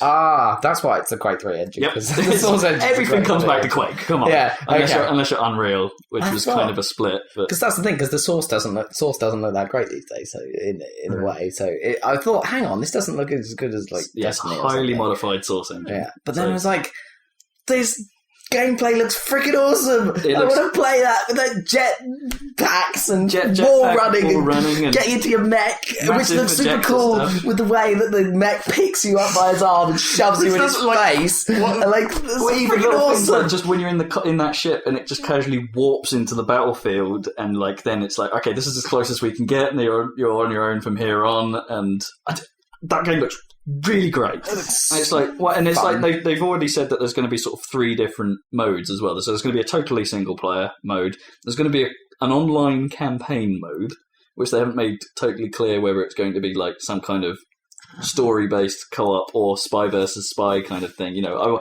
I'd want to see it so you can play like campaign missions, but with 2 teams fighting against each other. Yeah, or if it's just entirely against AI. What the fuck is that game called? The one that no one liked that did that, and it was bad. Fuck. Haze? Are you thinking of? No, because that was asymmetric in some way. Sooner than that, it was that stupid cartoon, not cartoon. With the wall running and stuff. Oh, Brink. That's the one. Oh, yeah. Because that's basically what that was. It was like the campaign wasn't a campaign, it was just the multiplayer maps, only it wasn't really even a campaign. Yeah, and it's yeah. You know, it'd be interesting to see what they do with that, because, you know, if they bring back game modes that were a little bit like the old UT Assault mode, that could work, and it could be fantastic. That could be great with that setup as well. But then that sort of... That kind of then how do you progress a campaign in that framework? In the losing side, do you have to win? Yeah, and are you stuck on this level losing if the match is imbalanced? Or, I mean, eventually you'll probably just win that habit. It's not really you progressing, I suppose. There's no personal. But if that's what they do, that concept is awesome. I mean, it did look a bit like, in terms of innovation, like it did look a bit like 2142 crossed with like Call of Duty. It's a little derivative, but it just looks like such a great mash of... It's like, you know, they've stolen ideas from everywhere else, but they've put them together in such a way that it looks phenomenal. It looks slick and fun to play. That was the key thing. Well, they said that a little too often for my taste. It's like, it's really fun. It's really fun. It's really, really fun. It looks fun. It looks fun. But you know what I mean? They say it too much. But for me, this is an Xbox not available on PlayStation exclusive, but it's like, it's the typical, like, online first-person shooter, PC or console. I wonder. Well, no, but this is the thing. If it's coming from that studio, like Call of Duty, for instance, doesn't have nearly as big a following on PC as it does on Xbox. How big the following is. Yeah, but it kind of does. It's like... Not for us. Yeah, we'll just play it. Play it on PC. We'll get in a squad. Dedicated servers or whatever. Yeah, I mean, assume they do that. Yeah. Because Call of Duty didn't. You've already got. They moved on to. Yeah, but they've already said there's dedicated servers for the Xbox One for Call of Duty. I think they said, and so they're going to be dedicated servers for everything on Xbox One. That's one. They're going to cloud host it. Yeah. Yeah, and for Halo as well. For Halo, dedicated servers as well as the 60 frames per second. Which is awesome, obviously. You know what I'm slightly worried about is that, you know, because Call of Duty isn't nearly as big as it is on PC, is it going to suffer from multiplayer drop-off on PC? Because, you know, there are certain games on PC that everyone always goes back to, and certain games die a horrible death, like Monday Night Combat, which was great when it started, but died. Well, that's because they released a sequel for that. Which wasn't the same game. No, but the people moved from that to that. But you know, just with multiplayer games in general, if they don't take off, well, most multiplayer games take off within for the first month of its existence. Yeah. And then there's a very, very steep drop unless you are top of your game. It's like with PC, that's even harsher than consoles. Generally, it's the same, isn't it? Probably harsher, I think, with shooters. It's like you have to be, because PCs, I suppose, they have the Team Fortress community, for instance, is enormous. Yeah. Like Counter-Strike is still enormous. Battlefield is enormous. You've got a lot of people who play shooters on PC will be playing these kind of, and Call of Duty doesn't have much of a say compared to those markets. Do you know what I mean? It's a hard thing to explain, but it's like I think it's not Call of Duty. It's not the same game. Why should it be the same? Why should everyone because respond people to know it the the same links? way? You know, it's. I don't think they do. There's no links, is there? It's Infinity Ward. It's not though. It's not though, is it? It's not Infinity Ward. It's half of Infinity Ward. Yeah. And also, people who play like shooters like Battlefield and stuff on the PC don't care about Call of Duty in the first place, so then they won't know that it's but will they Infinity. Care about? No, I think that's. It will just be a cool game. I think people will give it a chance, regardless of whether they like Call of Duty on PC. Maybe they'll be like. I think the Xbox version is going to be the version to play. I don't see why. Because of all those historical things. I think you're underestimating what people know about games. What do you mean you don't understand that? Like on Xbox, Call of Duty is massive. Yeah. Those players that's the haven't all only thing moved to you've got. PC when they started releasing the PC versions. No, but they can't. The They've only quality got on PC consoles. didn't grow They're like- because Xbox got massive and people thought, hey, this will be better on PC. They're like 14-year-old kids that same they've thing only will got a console. Xbox. Well, this is why Titanfall on Xbox is going to be enormous because people buy consoles.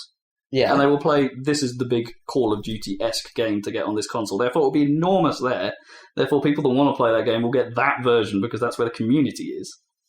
That's why people buy mostly the Xbox version of Call of Duty compared to the PS3 version of Call of Duty. Not because there's any real technical difference between the two. Plays just as well on both machines, but because the community is on Xbox. Right. So I have to buy this disaster of a console in order to play this game that I can play on the It'll be PC. fine on PC. You know, I don't know. even- I just think that's where it's going to go. I worry about such a fantastic game suffering on PC just because of that. And, well, another death knell slightly. This game will be expensive on PC. If it follows the same Call of Duty as hype train, the price will not go down and it will not go on Well, sale. hopefully it's a different company, so they'll be like...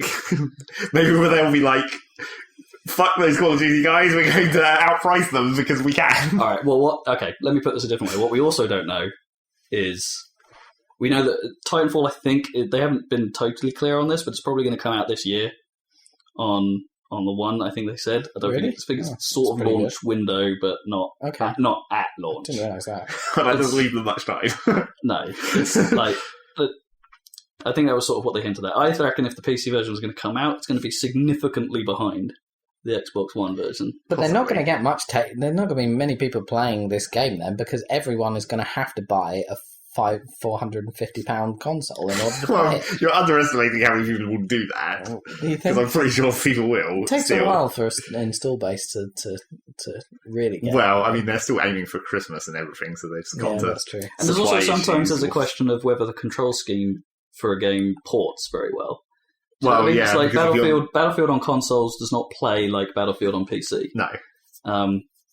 They're more experienced with mouse and keyboard, and Exactly. the Call of Duty people are more experienced with controllers. So The experience will be different Well, on each platform. It's like the Going game will back play in- differently. They originally were mouse and keyboard, but they But called they it keep on it, Infinity okay. Ward. Let's put this a different way. The feeling of like high, the lethality thing. With Battlefield, the lethality feels, because it's the same as kind of Call of Duty, like you die in like 1 or 2 hits, pretty much. Yeah. Feels so much harsher on PC because people can aim. Do you know what I mean? With a mouse and keyboard, it's considerably easier to aim. Right. Honestly, isn't it? Accurately. Yeah. So the lethality of playing those games feels harsher because you're likely to die quicker in any circumstance. Like Call of Duty, there's this moment, and like kind of why I like Halo multiplayer, because it's like Moment of panic because the controls are so bad well, no, each person stands. that both people have. Holy shit! I can't. I don't know, it makes it kind of like I guess that's like reality of war, where you come against someone, you're like, oh fuck. yeah, I don't know. There's a sort of moment of more fun sometimes when that happens. Of a moment of like, oh hey, well, both players have been caught off guard here. There's like oh no, there's a controller spasm, and it's You can see someone and not die immediately because it takes them longer to react. I've never heard that argument that the game's better because the controls are worse. I can see your point. Do you know what I mean though? Because like I think Call of Duty would just be the most frustrating experience ever. It's pretty frustrating as it stands. But all they need to do pretty is much. all they need to do is learn. But I don't like Counter-Strike that much. All they need to do is learn that is a fact and just balance it. Just change the damage or anything. I think Just they would. move a percentage slider down to like 80%, and then you're good. I would like them to, but I don't think they would. I think Titanfall would be a success on PC. I don't see why not. Yeah. Especially if Are you everyone- interested in it? Well, depends. I mean, like, there's Battlefield 4, and it's like, I was like, fuck Battlefield 4, because it's so close on Battlefield 3, and then I saw it was like, fuck them for making a game that still looks good. And you've got your nice new graphics card now, so Yeah, I know. it's definitely going to run. Oh, awesome. So, yeah. Anyway, yeah, I'm excited. I'm not for saying I Titanfall. don't want it to be successful on PC. I think the community will be on Xbox. Maybe they'll do free weekends like Call of Duty does free weekends on Steam, then I can try it. Yeah, exactly. That'd be convenient. Because they only do that like several months post-release, Yeah, well. if not a year. They haven't done any of that with Black Ops 2 yet, have they? It's always been like Modern Warfare 3 or... I don't know, they might have done one. So do you think Titanfall's going to be the killer app that sells the console? Definitely. Out of that list? Well, yeah, out of that list. Out of that terrible list, yeah. Or Forza, I guess. It's not a terrible list. Yes. Dead Rising 3. Is it? Yeah, but that will still be reasonable. Come on, it's not a terrible list because Dead Rising 3 very popular, Witcher very popular, Battlefield. Witcher, despite us not being particular fans of it, Battlefield on console pretty popular. Yeah, but they're not. Battlefield's not exclusive. No, it's not exclusive, Witcher, but Forza pretty popular.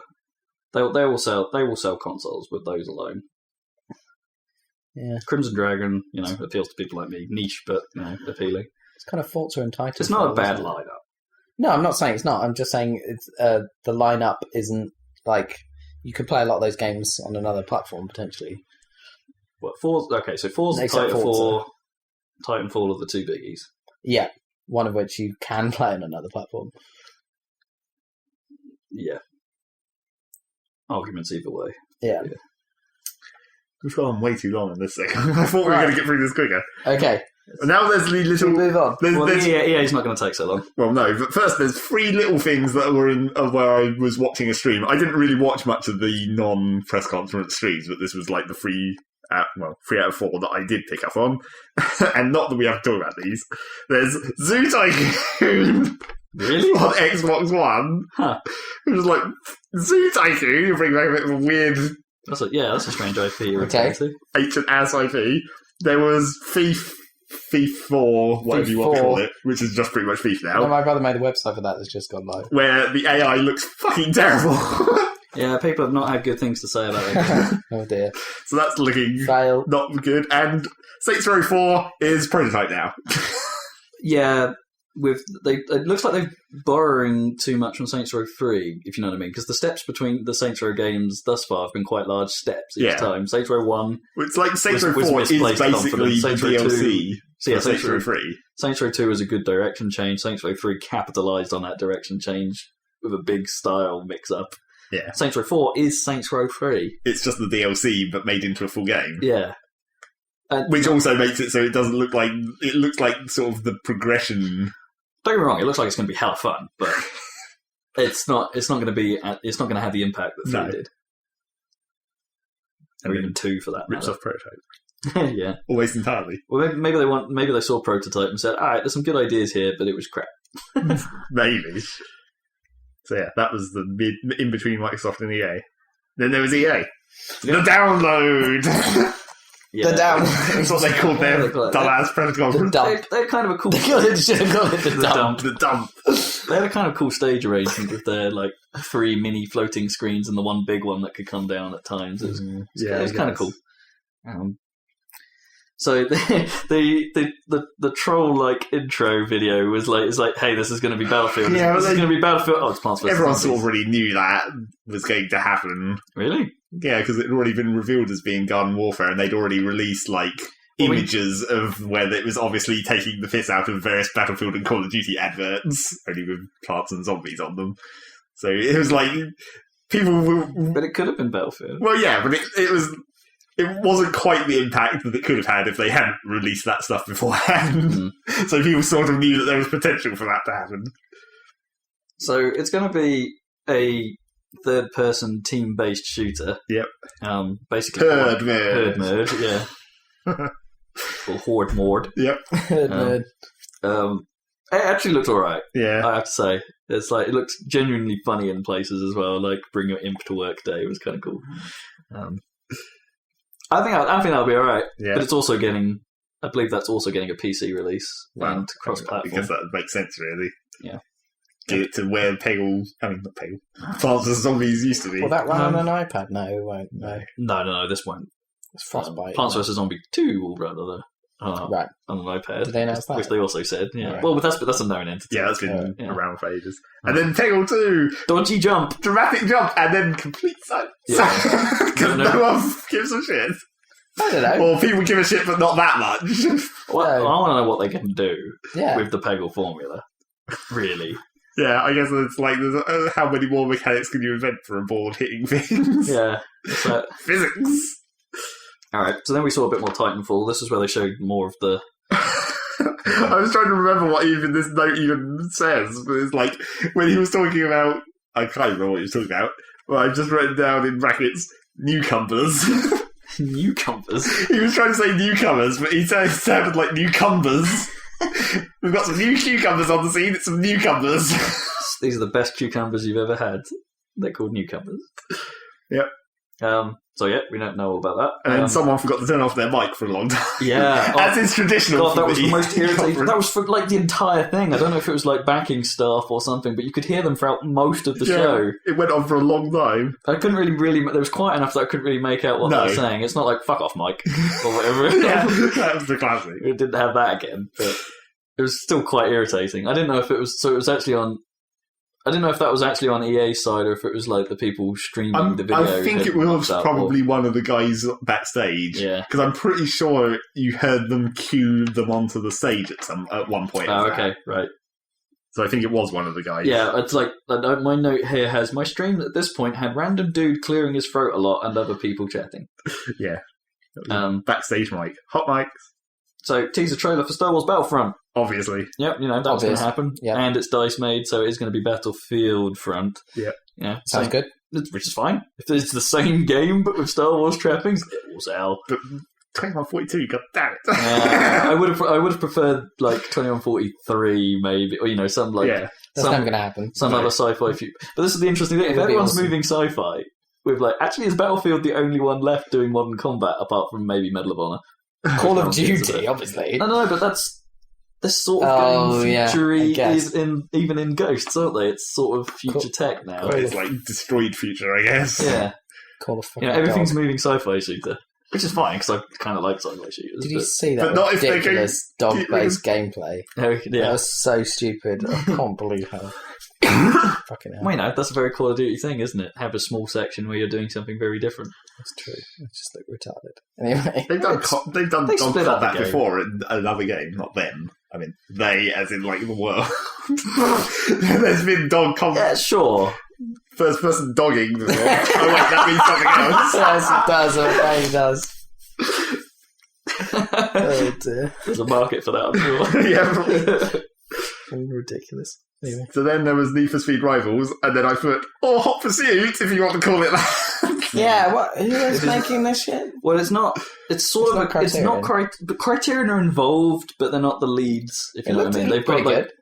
Yeah, then and to be honest, they are trying what is quite a fascinating new feature. Although the demo didn't really show it off in the way that I sort of perhaps would like. The idea being that you go into like an offline campaign event, and you'll do the race as normal. But the idea is that potentially someone else doing the cop event that's sort of, you know, in the same area will actually just hijack into your race. So the cops could be controlled dynamically by human players. And it just sort of does that for you. Yeah, well. And it's like, they call it All Drive, which is a dumb name. Yeah, make up a name for some feature that's not that amazing. But you know what, that's actually kind of cool. Except for the fact that the demo they showed sort of made it, like, sort of obvious maybe that something was going to happen because the cops were just, you know, sort of driving around casually for a while. Yeah, I mean, it doesn't really make sense for, like... You would enter an event and it's like, I'm on patrol, just casually driving. Yeah. This is taking a really long time. All right, I must be joining an online game. Yeah. It's like, it doesn't make much sense when you're playing the cop. I mean... Well, I guess it sort of does make sense for a cop to be patrolling, but that's not how you play a game like that. I'm just sort of wondering, would it actually be kind of... Is that a neat mechanic that you're when you say go into cop mode, you are just patrolling the area, trolling people's games? That'd be weird. Is that something people would want to do? Like, no, I think everyone always wants to drive fast. I don't think anyone just wants to be like, I'm just looking around. Yeah, the game should drop you in nearby. But yeah, maybe if that's like just one of the modes and it's like, you know, do you want a random cop fight? Join a random thing? You know, maybe it's not a cop campaign per se, but it's just like, do you want to join a random cop race? Yeah, go for it. Troll these people. I don't know. I think it's a neat concept. Possibly. But, you know, it'll probably be... But it's just another fucking Need for Speed game. Oh yeah, as the last few Need for Speed games have been, it's probably neat concept, underwhelming execution. Yeah. They've been okay. They've been okay. That's exactly it. It's been okay. Mhm. It's not. I'd rather play whelming Burnout game. execution. Yeah. I've been whelmed. Make me a Burnout game, Criterion. I want to play a new Burnout Yeah, game. exactly. Well, we still don't really know what they're working on. No. Criterion. I hope it's Burnout. Well, it's not going to be. It's going to be something different. Remember that they said a while back. It's like not a racing game. not a racing game. Yeah. Black 2. Electric Boogaloo. So then this kind of graphically, I didn't say it was like this doesn't look that much more of a jump up from Need for Speed Most Wanted. No. Admittedly, I hadn't really seen the console versions of that game. I've seen Zach playing the PC version, and it was pretty good looking. Don't get me wrong, but it didn't strike me as wow, next gen. It's just like more bloody cars, basically. That was quite the theme of all of these press conferences overall as you go through the day. It was like, more bloody cars. Actually, I think more cars. Well, my general overall of this thing is, hey, we haven't really seen much in the way of new games. We haven't seen much in the way of it's all classic derivative iterations. gameplay. Yeah, there's no new gameplay things, really. There's nothing that sort of says, hey, I'm going to do this in an actually different way. No. So, in that respect, somewhat disappointing. But Somewhat. what do you really expect, I guess, from... Have we reached this point where actually we could have done all of this on previous consoles? If someone comes up with a good idea. A lot of this stuff doesn't necessarily need next-gen tech anymore. So many awesome, crazy gameplay mechanics in something like Whizball compared to modern games. Yeah, true. Well, I suppose you're forced to be creative with limited hardware. That's the thing. Well, and it's all sales-focused now. Yeah. Depressing. Publishers are getting more and more safe. The more awesome the hardware gets, the more boring the freaking games get. Yeah. Well, you say that, but indie is burgeoning. And this is where all the interesting stuff's happening. Sony seem to be jumping on that. 2! Oh, I don't talk about that yet. That was right at the bottom of my list. That was the last thing, because it didn't even happen during any of this first day. Yeah. But then again, it's like, I was thinking about, since we're just fucking talking about it now, I was thinking about Phase 2, and it's just like, I didn't mention it. what are they going to do? They've used up mechanics. It's like you've created a world, and then you can't do a language thing again. Yeah, why bother? I mean, you can, but you'd have to come up with a completely different way of ciphering it. Yeah. And but then it's not it's not a surprise any longer, because it's like, look, there's a symbolic language, I better work out what that is. I agree with you. I think Phil Fish is clever enough to sort of say, hey, we're going to have to do something else, but we can't do the same thing. Yeah, but then because otherwise it's not a surprise, and the wonder of the game is lost. But yeah, it's just, and also it's like, when is Phase 2 going to come out? Like 2018? Oh, it'll be a long time. Yeah. At least now they've got the engine done, they've got the graphical style done, they could probably reuse some assets, but the clever stuff is probably not actually the work that the game needs to be done anymore. The clever stuff will be all the puzzle element, which could take a while to perfect. Maybe if they wait long enough, everyone will forget. There you go. Problem solved. So there's a Need for Speed movie coming. Yeah, famous guy comes on stage and does a movie advert. Oh, God. Yeah, I've put a note, it's like it looks expensively cheap. And that they flipped some cars, they did some nice looking special effects, But it being filmed on a cloudy day with the filter of the cameras looked kind of crap. And maybe that's because they haven't post-processed it or whatever to make it look shiny for film, I don't know. Or maybe that was just a dramatically, meant to look. Maybe they did say they're trying to make it authentic, and then a car flips. Yeah, and then explosions. Yeah. It's kind of weird. Totally authentic racing. Yeah, my notes here are authentic and accurate. Cops flip, racers flip. I guess there's no way it's like they made it authentic to the game. Most otters. Fly cars. Yeah. So then there was a small announcement about a new Dragon Age coming about. Yeah, well, we don't really care about Dragon Age. Yeah, no, I've never really good times. had even the remotest interest in Dragon Age. And the first game's supposed to be pretty good, and the second game's supposed to ruin it. But well, they did say they're going back to the sort of style of the first. Well, odd numbers are the good ones. Yeah, apparently.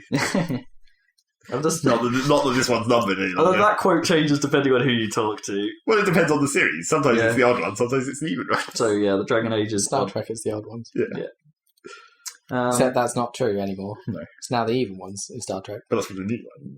Yeah, because 10 was the new one, and that was good, and then this latest one wasn't as good as that, I wouldn't say.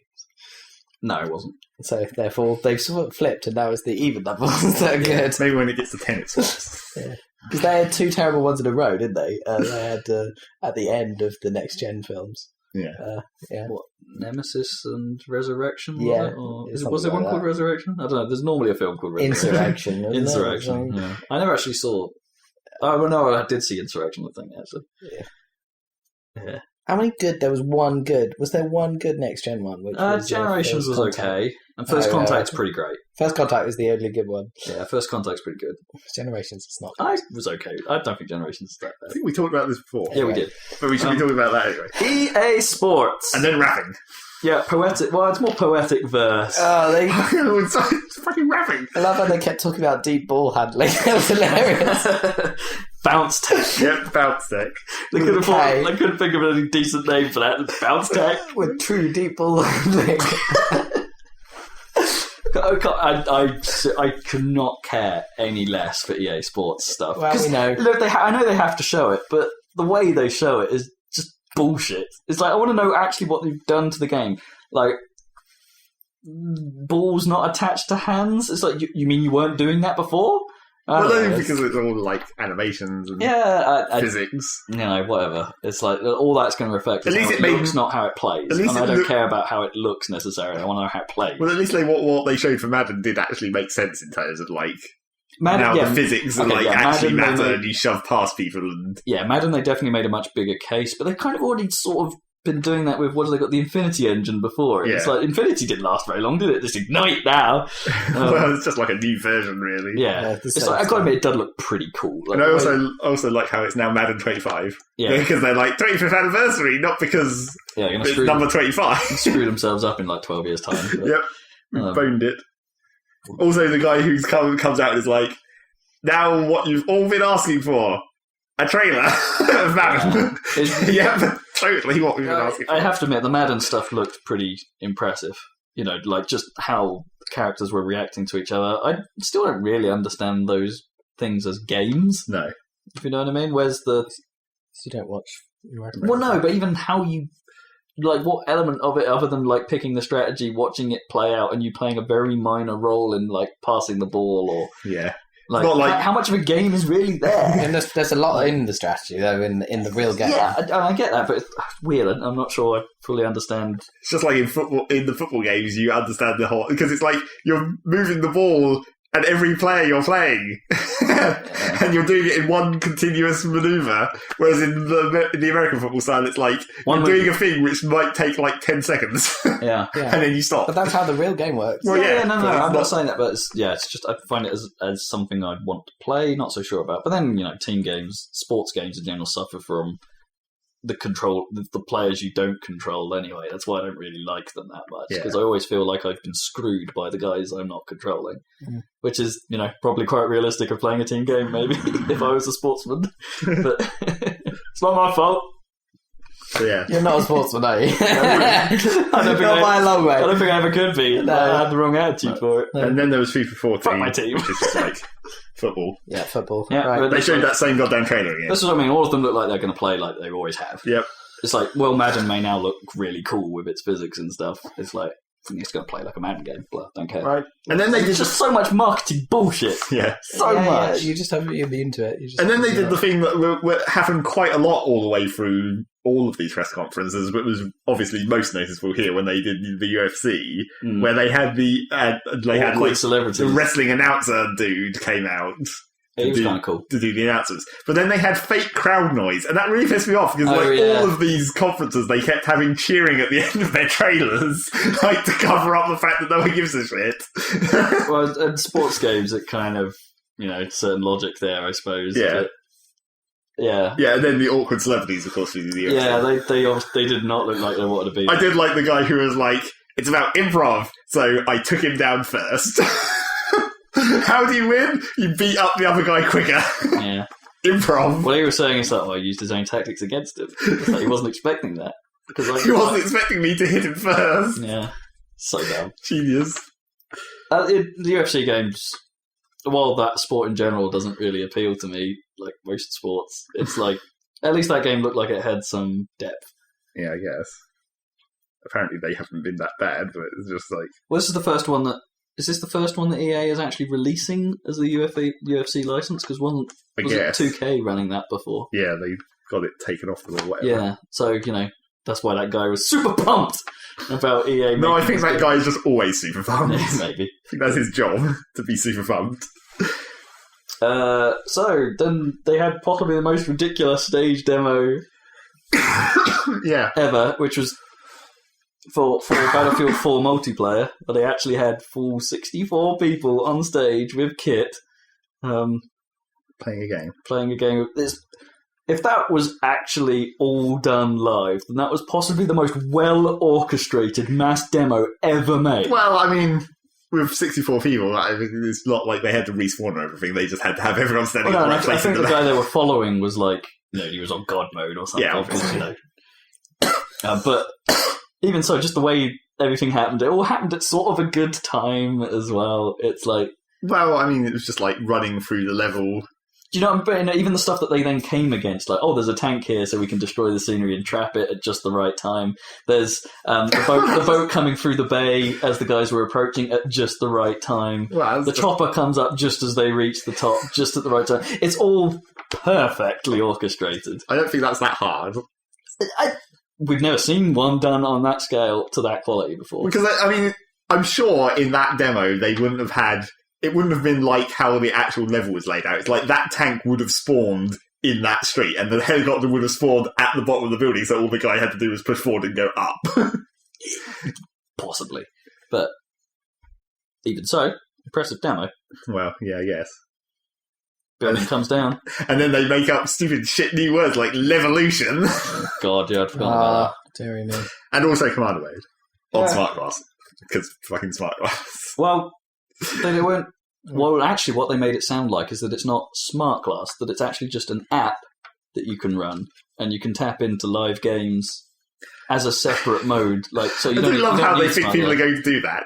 It's just like I'm on a train. I think I'll look at a top-down map of a Battlefield game and poke things for a while. I don't know. I'm somewhat. I think that might work. It's like connecting you into the game. Perhaps if it earns you experience for the game, yeah, maybe. There will be character and progress ties. I think it will work. And actually, surely the tablet is the best. Well, PC and mouse, but for Commander Mode on a console. Well, yeah, that's probably the best solution. But it would be nice if Commander Mode for the PC version does have just an option to spawn as Commander in the PC version. I'm sure it does. Well, you hope so. It'll be. I'm sure it'll be in the console version as well. What? It'll just be shit to control on a controller. I don't know. They seem like that would be something that they would only reserve for Smart Glass on the consoles. I don't know. Maybe. Well, yeah, honestly, we don't know. But I would imagine it would be on everywhere. And then the building falls over. That looked really cool. What I wasn't so sure about was why were they in the building? There was no capture points or anything. It was at the top. He said it's like the capture point on the top floor. I didn't see any UI. No, well, I mean, Battlefield UI is always quite difficult to see at the best of times. And also the guy who was acting as the commander, he was hilariously polite. Oh, could you please do this? Where he's like, I want you to go and capture C, please, I'm giving you an order. Yeah. It's like, yeah. I felt, the I'm giving you an order bit sounded a bit. Why didn't you say that? You just go like this, please. That'd be fine. And then, I thought, the building looked down. It's very. The building looked down. It looked down. It was highly depressed. Yeah, it wasn't falling. It was just looking, and then sort of stumbled a bit. I don't know. It was a very, very pretty looking thing. Yeah, but it will look that good on PC because it was being showed on PC. Yep. So there you go. And surprise reveal: Mirror's Edge 2. Not actually surprise, because we already knew about that. Did we? Yeah, the leak when it's been rumoured for years. When they accidentally put up a support page for it on the EA thing. Oh, I didn't know about that. Saw it. Oh, okay. Because people were expecting it to be revealed at the press conference, weren't they? Yeah, because of that. Yeah. I didn't know about that. You couldn't just do it on rumour alone because those rumours have been circling since after Mirror's Edge 1. Well, they got more strong in recently. Whereas, like, now people are thinking maybe they will. They're not just digging around. And then, of course, they thought DICE were going to do that after 3, Wow. maybe. But, you know. But then they didn't really say it. They didn't even give a release date. When it's done. It's a long time away, I'm sure. But and the first thing they showed was, hey, combat.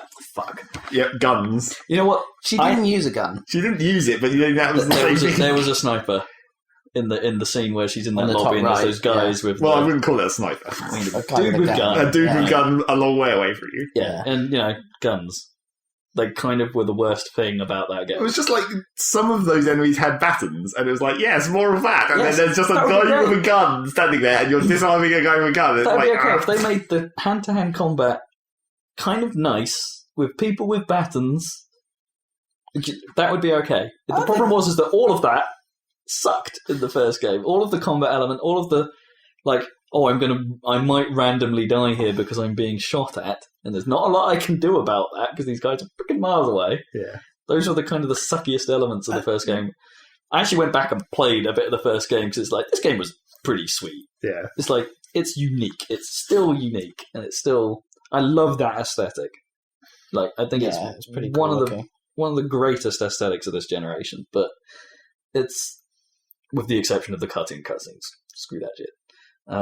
Yeah, it looks like they're not doing that though, doesn't it? Yeah, From the let's hope so. Stuff that they're showing, because it's like an origin story / reboot thing. Yeah, which is. but my god, I've forgotten how hard that game is and how awkwardly it actually controls. Well, especially with the combat. I mean, anywhere where you actually pick up a gun is the worst thing ever. Yeah, I did a bit of the combat, and it's just, it's awful. Yeah, it's like that game had some. That game is only popular because of its ideas. The actual execution, in many ways, was quite flawed. And I don't know if that plays better on PC. Well, it was better at the start. Yeah, like the start of the game's pretty good, and then it just goes downhill once they like put you in environments which are bad. Yeah, that's pretty much it. Yeah, I agree. Because even enemies having guns could be okay if the level was designed in such a way that you could like run up on them and kick their head off while they were like really badly shooting at you. That would be super cool. But as soon as you're in an area where there was a giant glass atrium in the game where there were like 2 bad guys with like guns right at the end, and it was like, that bit what the fuck? I remember trying to do that bit in hard mode, and it was idiotic. Practically impossible. Yeah. Well, all that bit inside like the mall, the escalators, that was just fucking ridiculous. It's really dumb. Just crap. And there's that room when you're doing the mission where it's all about the dog face building, and there's that warehouse stage where there's tons of guys about, and there's not really a clear route. So you don't know where you're going. No. You're in like an underground industrial thing. There's big orange staircases and dudes everywhere that can just snipe you or, shoot you really quickly. It's like that was the bit I got stuck on. Because you needed to build up momentum, and if you don't know where you're going, it's impossible. Yeah. That game has some serious flaws, but my god, I love the style and I love the intention. Yeah. So the thing with Mirror's Edge 2 is like, they have to demonstrate that they've fixed their gameplay things, and they didn't show any gameplay, so we have no idea. Well, and what they did show was combat and a die with a gun, which is like our worst fears. Yeah, I suppose. Yeah. They could not screw it up, but I think it's a very hard gameplay design problem.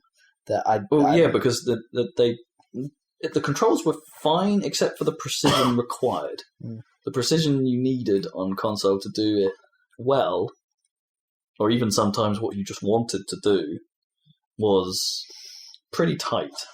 The window of angles you had to have to pull off certain moves or get certain jumps to work correctly is tiny, really tiny. And it's like, I don't really know quite how else you could do it.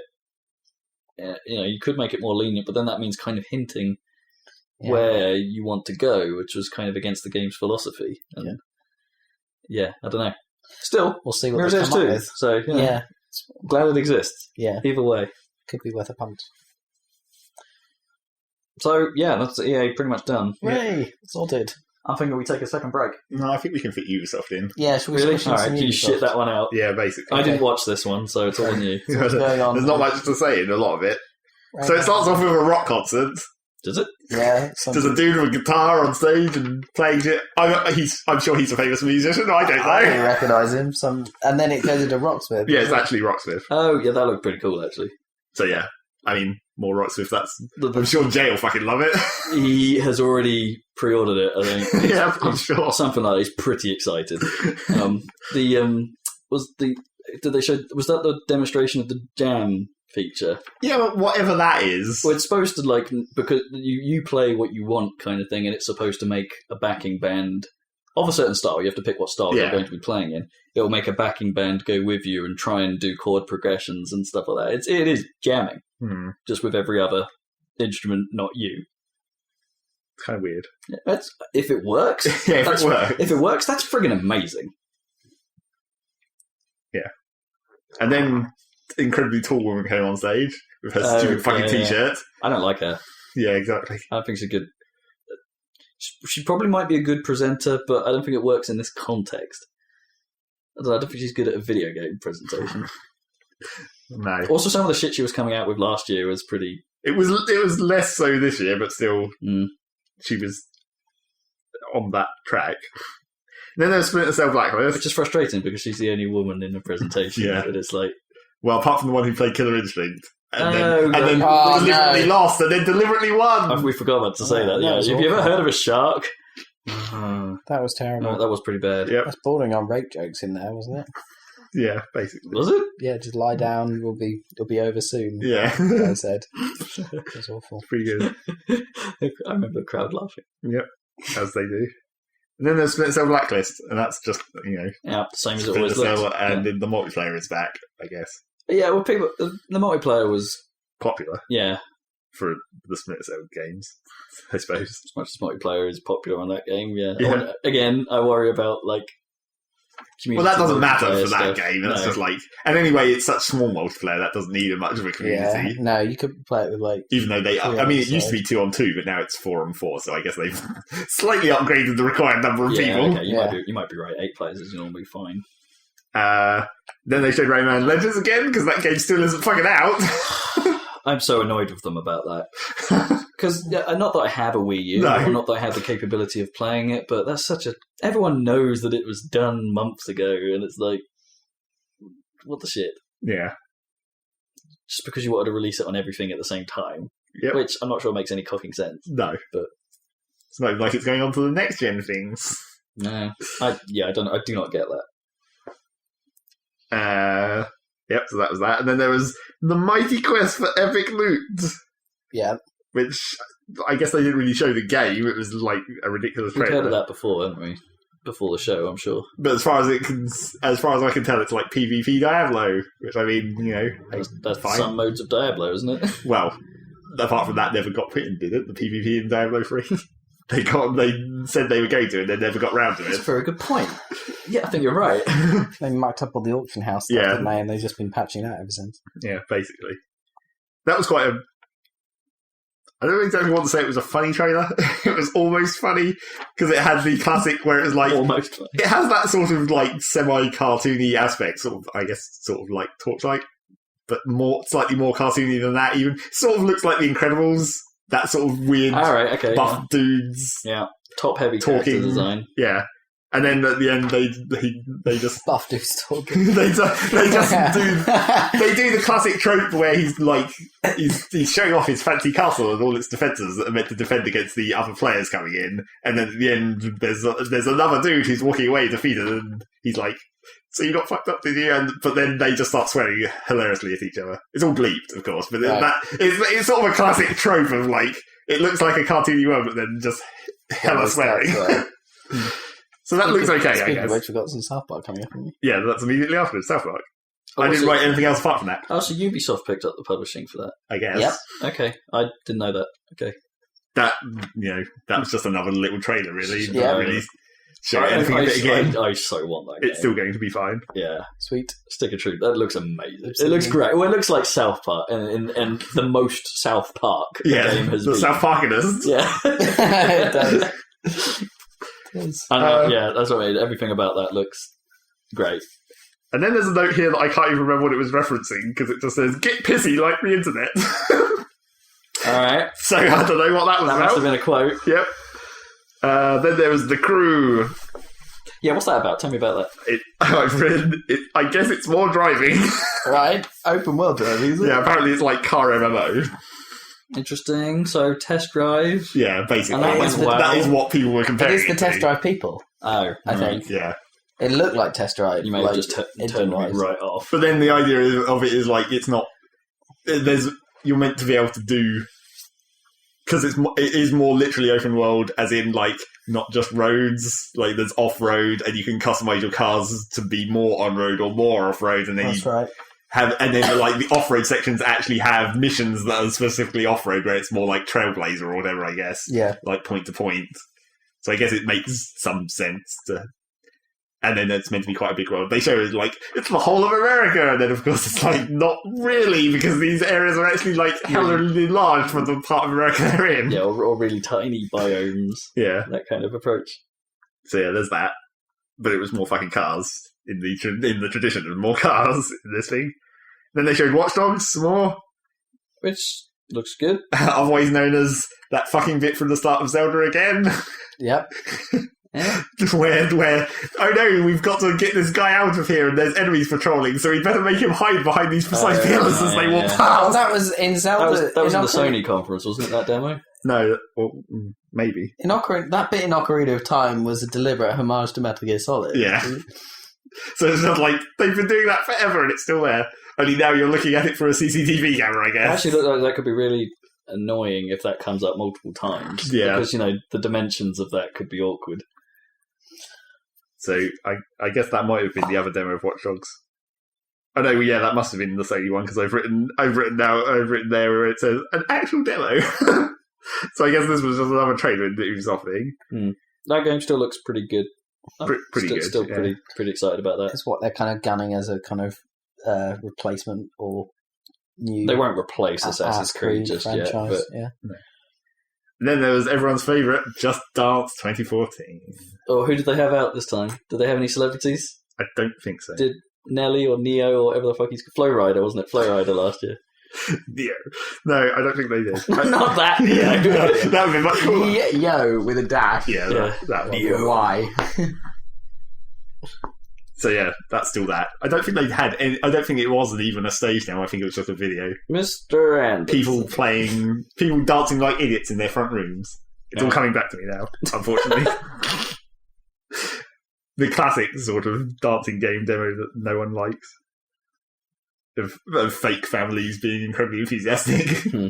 Then there was Rabbids Invasion, otherwise known as interactive TV, otherwise known as that stupid Sesame Street thing. Oh, right, okay, yeah. So the kids game, extremely kids game, where it's like, point at the thing on the screen now. so is that a Connecty thing? Yeah. Holy crap, Connector's a game! Out of Ubisoft, and it's Rabbids. And it's not really a game. Oh snap, breaking news. And then there's Assassin's Creed 4. Actual gameplay. In inverted commas, I write. When I say breaking news, it is news that broke me. Yeah.